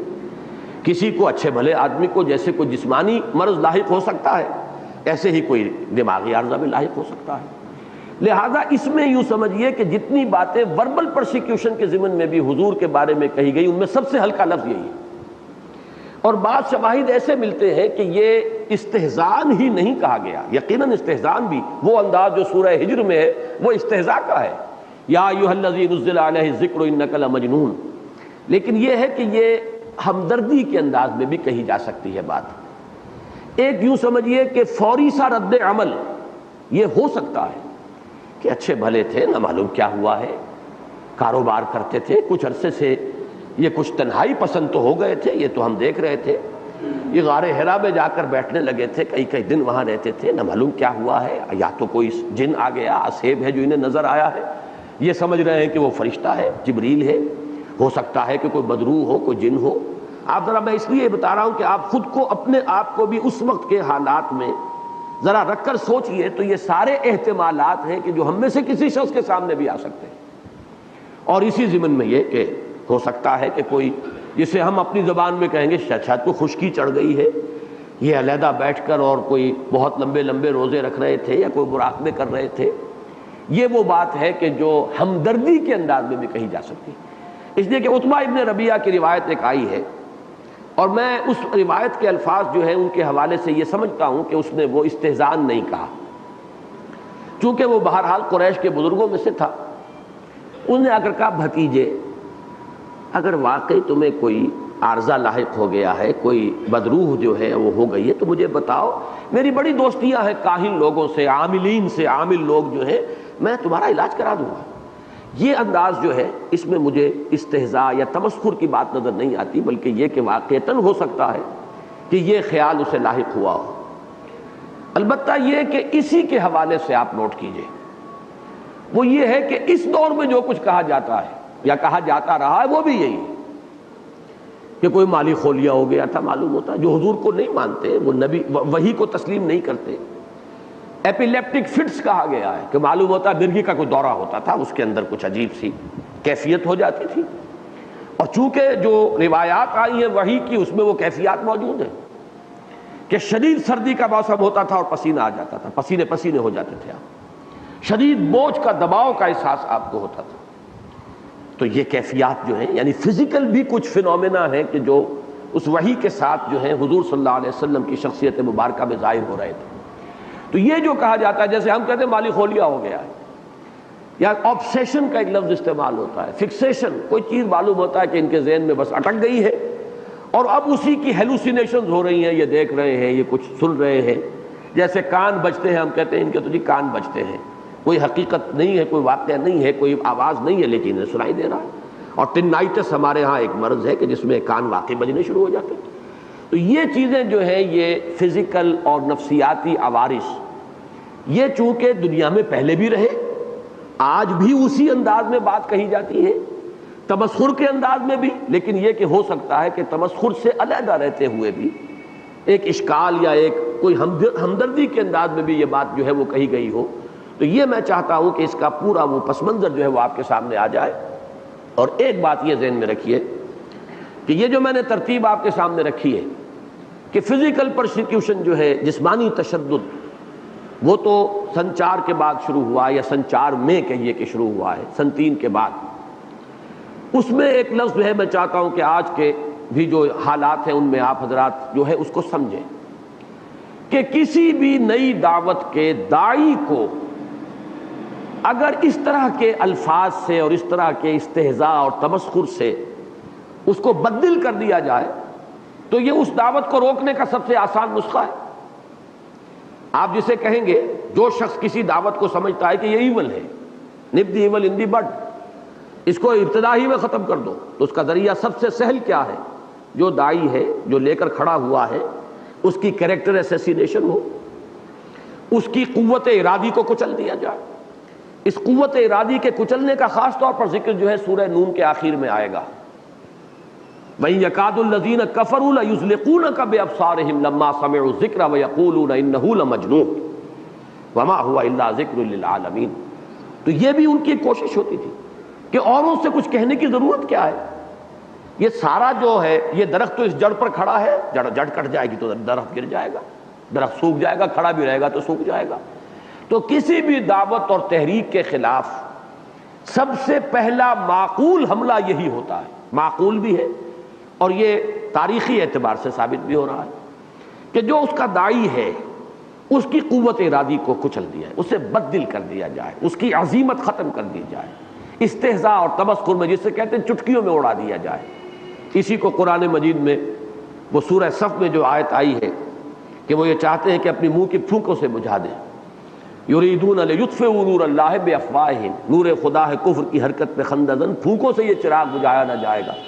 تو منہ کی پھونکوں سے بجھا دینا یا چٹکیوں میں اڑا دینا، تمسخر میں، یہ ہے سب سے پہلا حملہ کہ جو ہوتا ہے. اور یہی معقول بھی ہے اس اعتبار سے کہ ظاہر بات ہے کہ اسی کے بل پر یہ دعوت اور تحریک ہے. اگر اس کی قوت ارادی کو کچل دیا جائے، اسے ڈی مورلائز کر دیا جائے، اس کی کریکٹر اسیسینیشن ہو کہ لوگ بھی اس کی طرف متوجہ نہ ہو، تو گویا کہ اس دعوت کی راہ کی سب سے مؤثر رکاوٹ یہی بنتی ہے. البتہ جب اس مرحلے سے کوئی دعوت گزر جائے، کوئی داعی جھیل جائے، اس کی عظیمت جو ہے قائم رہے، برقرار رہے، وہ کھڑا رہے، استقامت کا اس سے ظہور ہو رہا ہو، اور اب وہ دعوت جو ہے کہیں پھیل رہی ہو، تو پھر فزیکل پرسیکیوشن کہ اب راستہ روکو ان کا، انہیں مارو، انہیں ذرا بھوکا رکھو، انہیں فاقے جو ہیں وہ دو تاکہ دن میں تارے نظر آئیں، انہیں زنجیروں میں جکڑ کر گھروں میں ڈال دو. آج کل تو وہ جیلوں کا معاملہ ہوگا، اس کو جیلیں نہیں تھی، گھروں ہی کے اندر بڑی بڑی موٹی زنجیروں میں جکڑ کر لوگوں کو ڈال دیا گیا. یا جیسے کہ حضرت عثمان کو رضی اللہ تعالی عنہ ان کے چچا نے ایک چٹائی کے اندر لپیٹ کر اور دھواں دے دیا، دم گھٹ رہا ہے، جان نکلنے کے لیے پر آ گئی.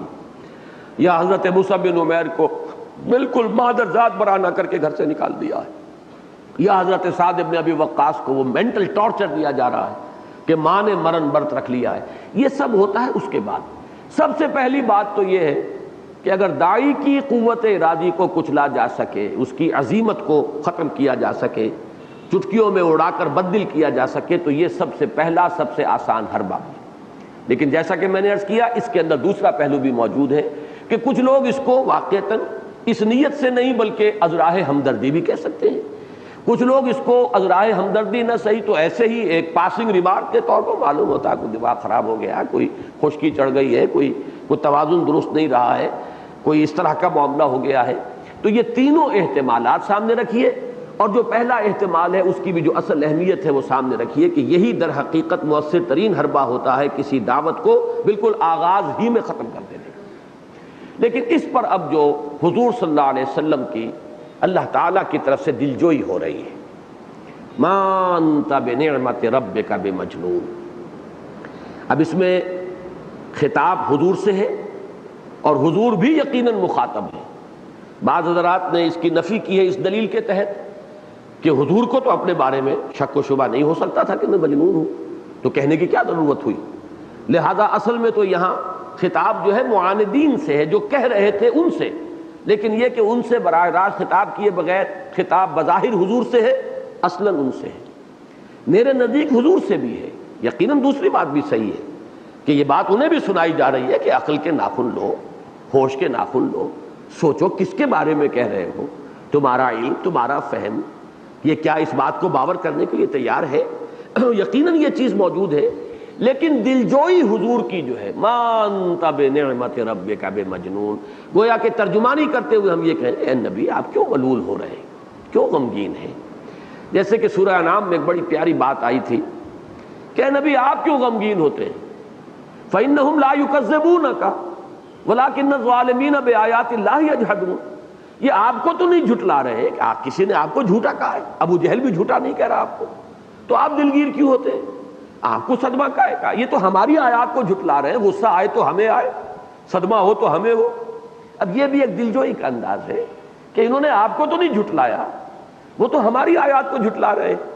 لہذا آپ کو غمگین ہونے کی ضرورت نہیں ہے. اب اس سے یہ بھی معلوم ہوا کہ بہرحال نبی بھی بشر ہوتا ہے، اس کے احساسات جو ہے بشری احساسات جو ہے اس سے بالکل جدا یا نہیں ہوتے، یا ان سے وہ خالی نہیں ہوتا. رنج اور صدمہ اسے بھی ہوتا ہے، خوشی اسے بھی ہوتی ہے، تکلیف اسے بھی پہنچتی ہے. تکلیف جیسے کہ کسی جسمانی چوٹ سے تکلیف کسی کو پہنچے گی، ایسے نبی کو بھی پہنچتی ہے. جیسے کسی کے جسم پر تلوار کا وار ہوگا خون کا فوارہ چھوٹے گا، ایسے ہی نبی کے جسم سے بھی خون کا فوارہ چھوٹا ہے. جب تلوار کا وار ہوا ہے آپ کے چہرہ مبارک پر، دندان مبارک شہید ہوئے اور خون کا فوارہ چھوٹا ہے. اسی طریقے سے صدمہ، جب آپ کے صاحبزادے حضرت ابراہیم کا انتقال ہو رہا ہے، العالم نزع میں دیکھا ہے آپ کی آنکھوں میں آنسو آ گئے، لوگ حیران بھی ہوئے، آپ اور آپ کے آنکھ میں آنسو. حضور نے فرمایا یہ تو وہ رحمت ہے جو اللہ نے انسان کے دل میں رکھتی ہے، یہ وہ رحمت ہے جس میں یہ رقت قلبی نہیں، وہ تو پھر انسان نہ ہوا، اس کے دل میں تو، اس کے سینے میں تو پتھر کا ٹکڑا ہوا. البتہ یہ کہ ہم کہیں گے یہی کہ ہم راضی ہیں اللہ کی تقدیر پر، جو تیرا فیصلہ ہم اس پر راضی ہیں. کوئی شکوہ اور شکایت کا لفظ زبان پر نہ آئے. البتہ جذبات کے اندر جو بھی انسانی عواطف و میلانات ہیں، جذبات ہیں، وہ ہوں گے. تو ما وراء البشر یا ما فوق البشر کا نقشہ قرآن مجید نے نہیں دیا ہے انبیاء اور رسل کا، بلکہ عواطف و میلانات، احساسات و جذبات یہ بھی ان کے ہوتے ہیں. تو معلوم ہوا کہ وہ ملول اور غمگین ہونے کا معاملہ، اور انہیں بھی ضرورت پیش آئی ہے. جیسے کہ زوجہ محترمہ نے آپ کو تسلی دی تھی، ہمت بڑھائی تھی پہلی وحی کے بعد، اللہ آپ کو ضائع نہیں کرے گا، آپ تو غریبوں کی مدد کرتے ہیں، یتیموں کی سرپرستی فرماتے ہیں، مہمان نوازی فرماتے ہیں، لہذا اللہ آپ کو ضائع نہیں کرے گا. اسی طریقے سے یا اللہ دلجوئی فرما رہے ہیں، نون والقلم وما یسطرون ما انت بنعمت ربک بمجنون. آپ اپنے رب کے فضل و کرم سے کوئی مجنون نہیں ہے، آپ ملول اور غمگین کیوں ہوتے ہیں؟ ان کے کہنے سے کوئی آپ مجنون تو نہیں ہو جائیں گے. نہ کوئی شخص بقائمی ہوش و حواس یہ باور کرے گا کہ آپ مجنون ہیں. یہ تو کسی نے کہہ دیا، اب کہنے والے کی زبان تو نہیں پکڑی جا سکتی، کہہ دیا ہے اس نے، اور ہمیں اندازہ ہے کہ آپ کو اس کا صدمہ ہے. لیکن آپ سوچئے کہ یہ بات آپ کے لیے کوئی شخص جو ہے صاحب شعور وہ اس کو تسلیم نہیں کرے گا. ما انت بنعمت ربک بمجنون وَإِنَّ لَكَ لَأَجْرًا غَيْرَ مَمْنُونٍ. یہی دلجوئی کا اب دوسرا پہلو ہے کہ جتنی بھی کوفت آپ کو برداشت کرنی پڑے گی، وہ عظیم مشن جو آپ کے حوالے اب کیا جا رہا ہے، جتنی کوفت بھی برداشت کرنی پڑے گی، چاہے وہ ذہنی کوفت ہو، نفسیاتی اذیت ہو، جسمانی تکلیف ہو، ان سب کا بہت بڑا اجر و ثواب آپ کو ملے گا. آپ کے لیے ہے لکا، یہ لکا جو ہے لام تملیک کے لیے بھی آتا ہے، لام استحقاق کے لیے بھی آتا ہے، گویا کہ قطعی ہے آپ کے لیے اجر ممنون، بہت بڑا اجر، اور وہ اجر جس کا سلسلہ کبھی منقطع نہیں ہوگا. یہی پھر بعد میں سورۃ الضحیٰ میں آیا ہے وَلَلْآخِرَةُ خَيْرٌ لَكَ مِنَ الْأُولَىٰ. ہر آنے والا لمحہ آپ کے لیے بہتر سے بہتر، بلند سے بلند تر مقامات جو ہیں ان کا حامل ہوگا۔ تو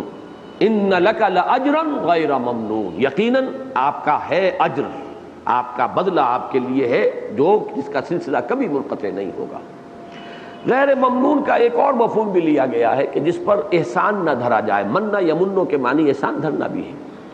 یمنون علیک ان اسلموا قل لا تمنوا علی اسلامکم بل اللہ یمن علیکم ان ہداکم للایمان۔ تو یہ کہ اس پر کوئی اللہ تعالیٰ کی طرف سے آپ پر احسان بھی نہیں دھرا جائے گا، وہ اجر آپ کو ملنے والا ہے۔ وَإِنَّكَ لَعَلَىٰ خُلُقٍ عَظِيمٍ۔ اب یہ جو ہے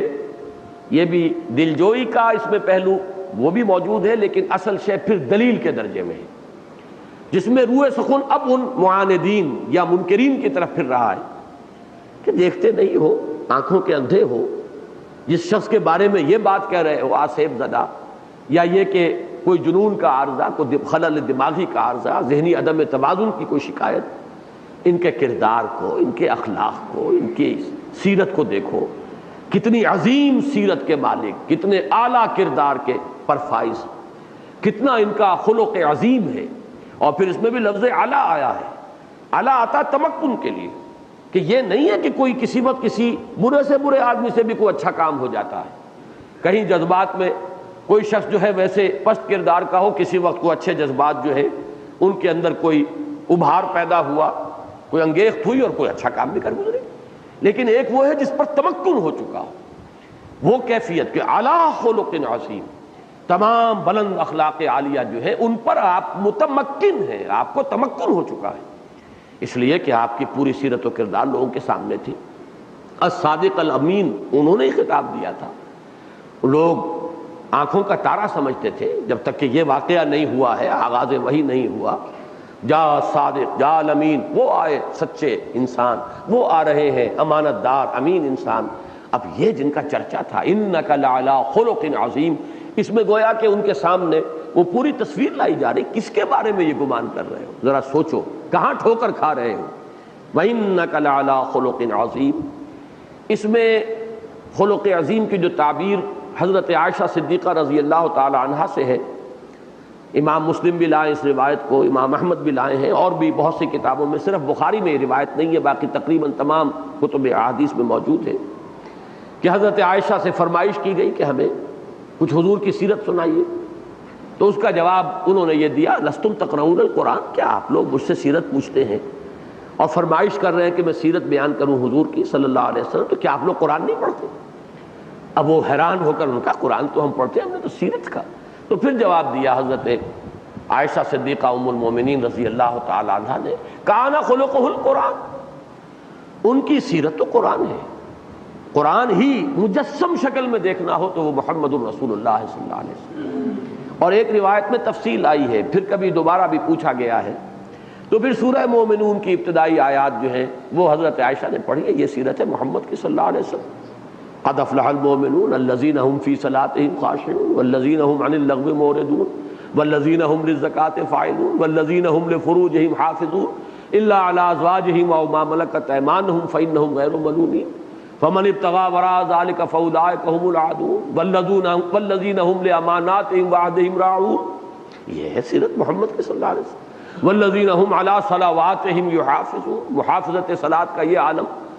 کہ جیسا کہ حضرت عائشہ ہی کی روایت ہے کہ حضور ہمارے مابین بیٹھے ہوتے تھے، اور وہ کوئی جیسے ہمارے ہاں کے کچھ مذہبی لوگوں میں کچھ بڑا ہی کچھ خشکی سی اور تقشف سا پیدا ہو جاتا ہے، وہ رنگ عائلی زندگی کا نہیں تھا، بڑی محبت بھری زندگی تھی عائلی زندگی حضور کی، بھرپور عائلی زندگی جسے آپ کہیں۔ تو حضرت عائشہ فرماتی ہیں پیار محبت کی باتیں بھی ہو رہی ہوتی تھی کہ جیسے ہی اذان کی آواز آتی تھی تو اٹھ کر ایسے چلے جاتے تھے جیسے ہمیں جانتے ہی نہیں کہ ہم کون ہیں۔ یہ ہے اصل میں کہ توازن، اس توازن کا یہی معاملہ جو ہے سب سے مشکل ہے۔ یا اس خلق عظیم کے بارے میں سب سے بڑی گواہی حضرت انس ابن مالک کی ہے رضی اللہ تعالیٰ عنہ، وہ فرماتے ہیں کہ میں نے 10 برس تک حضور کی خدمت میں میں رہا ہوں، خادم ذاتی کے اعتبار سے، خادم خاص کے اعتبار سے، کبھی ایسا نہیں ہوا کہ حضور نے مجھ سے یہ فرمایا ہو کہ تم نے فلاں کام کیوں کیا، یا یہ فرمایا ہو کہ تم نے فلاں کام کیوں نہیں کیا۔ دونوں میں سے کوئی بات پورے 10 برس حضور صلی اللہ علیہ وسلم کی زبان مبارک سے نہیں نکلی۔ کسی سے کوئی کام کرانا ہوتا تھا تو خود پہلے اس کام کو شروع کر دیتے تھے، بجائے اس کے کہ زبان سے کہیں۔ تو یہ بہرحال اب اس پہ تو زیادہ گفتگو کا موقع نہیں ہے، یہ مضمون تو ہمارا جانا پہچانا ہے۔ اِنَّكَ لَعَلَىٰ خُلُقٍ عَظِيمٍ فَسَتُبْصِرُ وَيُبْصِرُونَ بِأَيِّكُمُ الْمَفْتُونُ۔ تو ان قریب اے نبی آپ بھی دیکھ لیں گے اور یہ بھی دیکھ لیں گے، یہ جو آپ کو مجنون کہہ رہے ہیں، چاہے وہ طنزاً ہے، استہزاءً ہے، ہمدردی کے انداز میں ہے، ایسے ہی چلتا ہوا ایک فقرہ ہے، ایسے ہی پاسنگ ریمارک ہے، جو بھی کچھ ہے یہ سب بھی دیکھ لیں گے۔ اور سین یہاں آیا ہے ان قریب، کچھ زیادہ دیر کی بات نہیں ہے،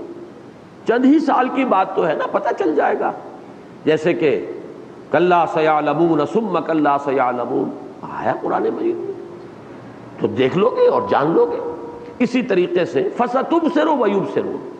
ان قریب حالات اور واقعات سامنے آ جائیں گے، آپ بھی دیکھ لیں گے یہ بھی دیکھ لیں گے۔ بِأَيِّكُمُ الْمَفْتُونُ، کہ آپ میں سے یا تم لوگوں میں سے کون تھا کہ جو مفتون ہوا۔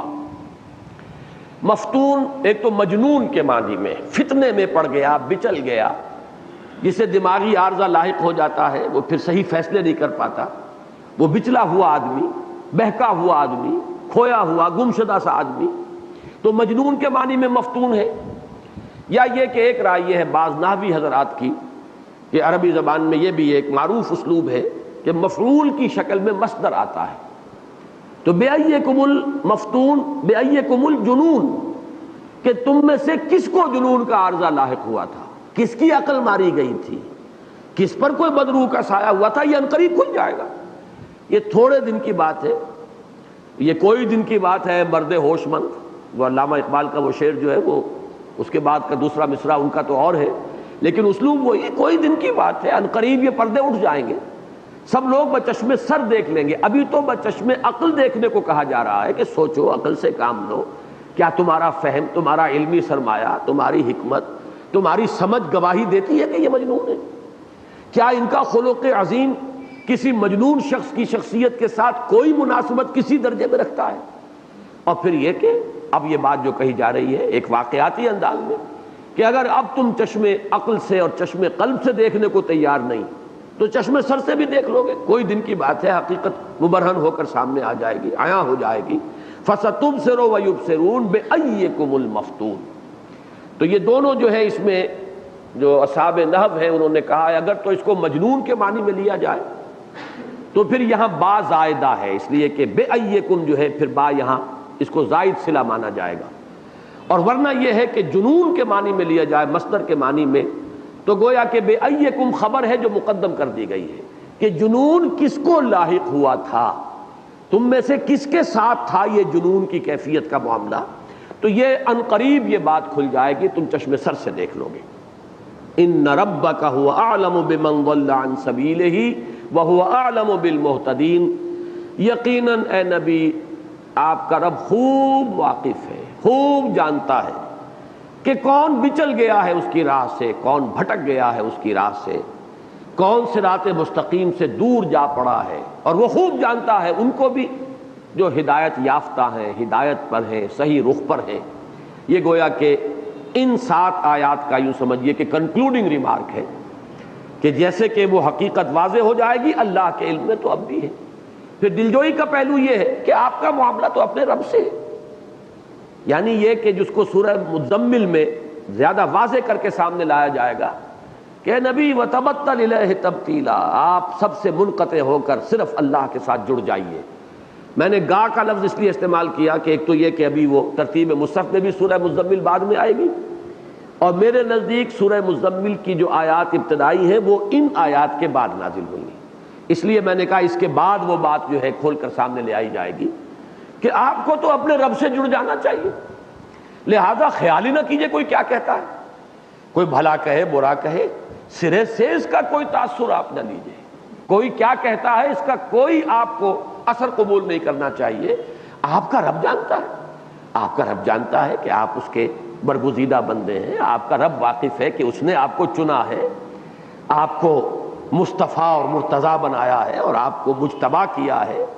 آپ کو اس عظیم مشن کے لیے چنا گیا ہے، آپ کا رب جانتا ہے۔ جب آپ کا رب جانتا ہے تو آپ کے لیے تو کافی ہے، جیسے کہ وہ ایک شعر ہے کہ کیا ڈر ہے اگر ساری خدائی ہے مخالف، کافی ہے اگر ایک خدا میرے لیے، تو ساری دنیا بھی آپ کو مجنون کہے معاذ اللہ تو بھی آپ کو مجنون نہیں ہو جائیں گے، اور اللہ جانتا ہے اور آپ کا سارا معاملہ اپنے رب کے ساتھ ہے۔ یہ جو ذہنی اور قلبی ایک رشتہ استوار کرنا ہے اپنے رب کے ساتھ، کہ حساب صاف ہو اپنا اپنے رب کے ساتھ، دل گواہی دے، خلوص و اخلاص کا معاملہ اللہ کے ساتھ ہو، تو پھر کسی شے کا کوئی اثر جو ہے قبول انسان کو نہیں کرنا چاہیے۔ اور یہی گویا کہ اس کے لیے ایک عملی سبیل ہے کہ آدمی مستغنی ہو جائے عن الخلق، کوئی کیا کہتا ہے، کوئی میری کوشش کامیاب ہو رہی ہے یا نہیں ہو رہی۔ میں نے بعض مواقع پر ذکر کیا ہے کہ ہندو فلاسفی میں بعض چیزیں جو حکمت کی وہاں ہیں، تو ہمیں تو حکم یہ ہوا ہے کہ حکمت کی بات جہاں ملے لے لو،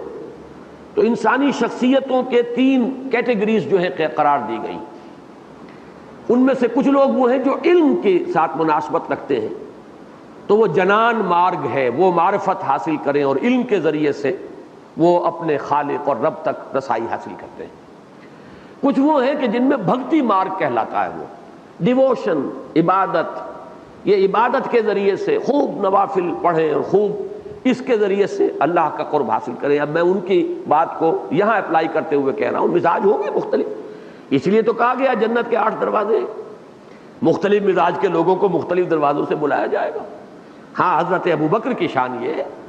کہ ان کی ایسے جامع شخصیت تھی، جیسے جامع ترین شخصیت محمد الرسول اللہ کی صلی اللہ علیہ وسلم، اسی کا ایک عکس کامل ابوبکر صدیق رضی اللہ تعالیٰ عنہ کی شخصیت، کہ حضرت ابوبکر نے جب پوچھا، حضور نے فرمایا کہ 8 دروازے ہوں گے اور ایک خاص دروازہ باب الریان، شادابی اور سرسبزی کا دروازہ، اس سے خاص طور پر ان کو پکارا جائے گا جو روزہ رکھنے سے بڑی مناسبت رکھتے تھے، یعنی نفلی روزے رکھتے تھے کثرت کے ساتھ۔ تو حضرت ابوبکر پوچھتے ہیں کہ حضور کو ایسا خوش قسمت بھی ہوگا جنہیں سب دروازوں سے بلایا جائے؟ تو اب آپ حضور نے مسکراتے ہوئے فرمایا ہاں، اور تم انہی میں سے ہو۔ تو اب ایسے بھی ہیں جامع شخصیات، لیکن یہ کہ عام طور پر لوگوں کی شخصیت اس طرح کی ہوتی ہے کہ کسی کا کوئی ایک رخ ہے، کسی کا دوسرا رخ ہے۔ تو تیسری شخصیت وہ ہوتی ہے جس کا کی مناسبت عمل سے ہوتی ہے، بھاگ دوڑ۔ اب حضرت عمر کا مزاج جو ہے وہ اس شخصیت کا تھا، یہی وجہ 6 سال لگ گئے، سنجیدگی سے سوچا ہی نہیں محمد کیا کہہ رہے ہیں صلی اللہ علیہ وسلم۔ یہی مزاج حضرت حمزہ کا تھا۔ چلیے عمر کا تو کوئی فاصلہ تھا محمد سے صلی اللہ علیہ وسلم، حضرت حمزہ کا کیا فاصلہ تھا؟ سگے چچا، دودھ شریک بھائی، خالہ زاد بھائی، ساتھ کے کھیلے ہم جولی، اور 6 برس انہیں بھی لگ گئے، توجہ نہیں ہوتی، مزاج کا وہ رخ ہی نہیں ہے۔ وہ ہے سیر، شکار، لڑائی، دنگا، ادھر اس سے کشتی لڑ، ادھر اس کو کندھا مار، یہ ایک انداز ہے۔ تو جن لوگوں کے اندر یہ ہے ان کے لیے وہ کہتے ہیں یہ کرم مارگ، عمل کے راستے سے آگے بڑھو۔ لیکن اس کرم مارگ کی ایک شرط ہے کہ آدمی بالکل ڈیٹیچ کر لے اپنے آپ کو، نتیجے سے کوئی دلچسپی اسے نہ ہو، وہ صرف خدا کے لیے کر رہا ہے جو کر رہا ہے۔ کامیابی ہوتی ہے تو اسے خوشی نہ ہو، ناکامی ہوتی ہے تو رنج نہ ہو۔ اب یہ تو بڑا مشکل ہے، ایک تو آخری بات کہی جاتی ہے بات کو واضح کرنے کے لیے، کنٹراسٹ کے لیے، کچھ نہ کچھ اثر تو ہوتا ہے، یہ تو بربنائے طبع بشری، لیکن یہ کہ زیادہ اس سے آدمی متاثر نہ ہو کہ ذرا سی کامیابی ہو گئی پھولے نہیں سما رہے، اور ذرا سی کوئی ناکامی ہو گئی تو کمر ہمت ٹوٹ کے رہ گئی ہے، مایوسی ہو گئی، بددلی ہو گئی۔ ہم پر تو یہ دونوں کیفیات آتی ہیں، لیکن یہ کہ جن لوگوں کا مزاج وہ ہے ان کے لیے ان کے فلسفے میں شرط لازم۔ مجھے اسی کی جھلک یہاں نظر آتی ہے کہ ذہناً قلباً سارا معاملہ اللہ کے ساتھ ہو، کوئی کیا کہتا ہے، کسی نے کیا کہہ دیا ہے اس کا اثر نہ ہو، اور کوئی نتیجہ خیز ہماری محنت ہو رہی ہے یا نہیں ہو رہی ہے، کوئی بات مان رہا ہے کہ نہیں مان رہا ہے، کوئی سنتا ہے کہ نہیں سنتا ہے، اس سے بھی لا تعلق رہے آدمی حتی الامکان، صرف اپنے فرض کو سامنے رکھے، جو ذمہ داری ہے اسے ادا کرے، اور اپنا تعلق، اپنا معاملہ ایک خالص، یوں سمجھیے کہ ایک خالص نجی سطح پر، موسٹ پرائیویٹ ایک ریلیشن شپ بندے اور رب کا رہے، قلبی رشتہ۔ بس یہ ہے کہ جو اس راہ پر آگے چلنے میں گویا کہ اس میں ایک ہدایت کا رنگ ہے، چاہے ایک جملہ خبریہ ہے، ان ربک یعلم ان ربک هو اعلم بمن ضل عن سبیلہ وهو اعلم بالمہتدین، تیرا رب خوب جانتا ہے ان کو بھی کہ جو بھٹک گئے اور ان کو بھی کہ جو صحیح راہ پر ہیں، ہدایت یافتہ ہیں۔ جملہ خبریہ ہے، لیکن یہ کہ اس میں اصل میں ایک ہدایت ہے، ایک رہنمائی ہے۔ کہ ان چیزوں سے متاثر ہونے کی ضرورت نہیں ہے. آپ کا معاملہ اپنے رب کے ساتھ ہے. کافی ہے اگر ایک خدا میرے لیے، رب راضی ہو، باقی پوری دنیا ساری اگر ناراض ہو جائے تو کیا پرواہ ہے. اسی کی ایک جھلک ہے جو میدان حنین میں حضور صلی اللہ علیہ وسلم نے جب وہ رجز پڑھا ہے، انا النبی لا کذب انا ابن عبد المطلب، کہ یہ 12,000 کا لشکر میرے ساتھ کھڑا رہتا تب بھی میں نبی ہوں، اور کوئی ایک نہ میرے ساتھ رہے تب بھی میں نبی ہوں. لوگوں کا میرا ساتھ دینا نہ دینا اس پر میری نبوت کا دار و مدار نہیں ہے. جب بھگدڑ مچ گئی تھی اور 300-400 صرف رہ گئے تھے ساتھی صحابہ، باقی سب جو ہیں ادھر ادھر منتشر ہو گئے تھے، تو میرے نزدیک ان ربک هو اعلم بمن ضل عن سبیلہ وهو اعلم بالمہتدین، اس میں یہ رہنمائی مثمر ہے. تو جیسا میں نے اندیشہ ظاہر کیا تھا وہی اولین بات ہوئی ہے کہ یہی 7 آیات، اگرچہ اس کے بعد کی آیات میں بھی اگرچہ قوافی وہی چل رہے ہیں، وَدُّوا لَوْ تُدْهِنُ فَيُدْهِنُونَ فَلَا تُطِعِ الْمُكَذِّبِينَ، وہی قوافی چل رہے ہیں، لیکن میرے نزدیک جو دوسری وحی ہے وہ انہی 7 آیات پر مشتمل ہے. اس کے بعد کے کچھ عرصے کے بعد جب کہ وہ کشمکش شدید ہوئی،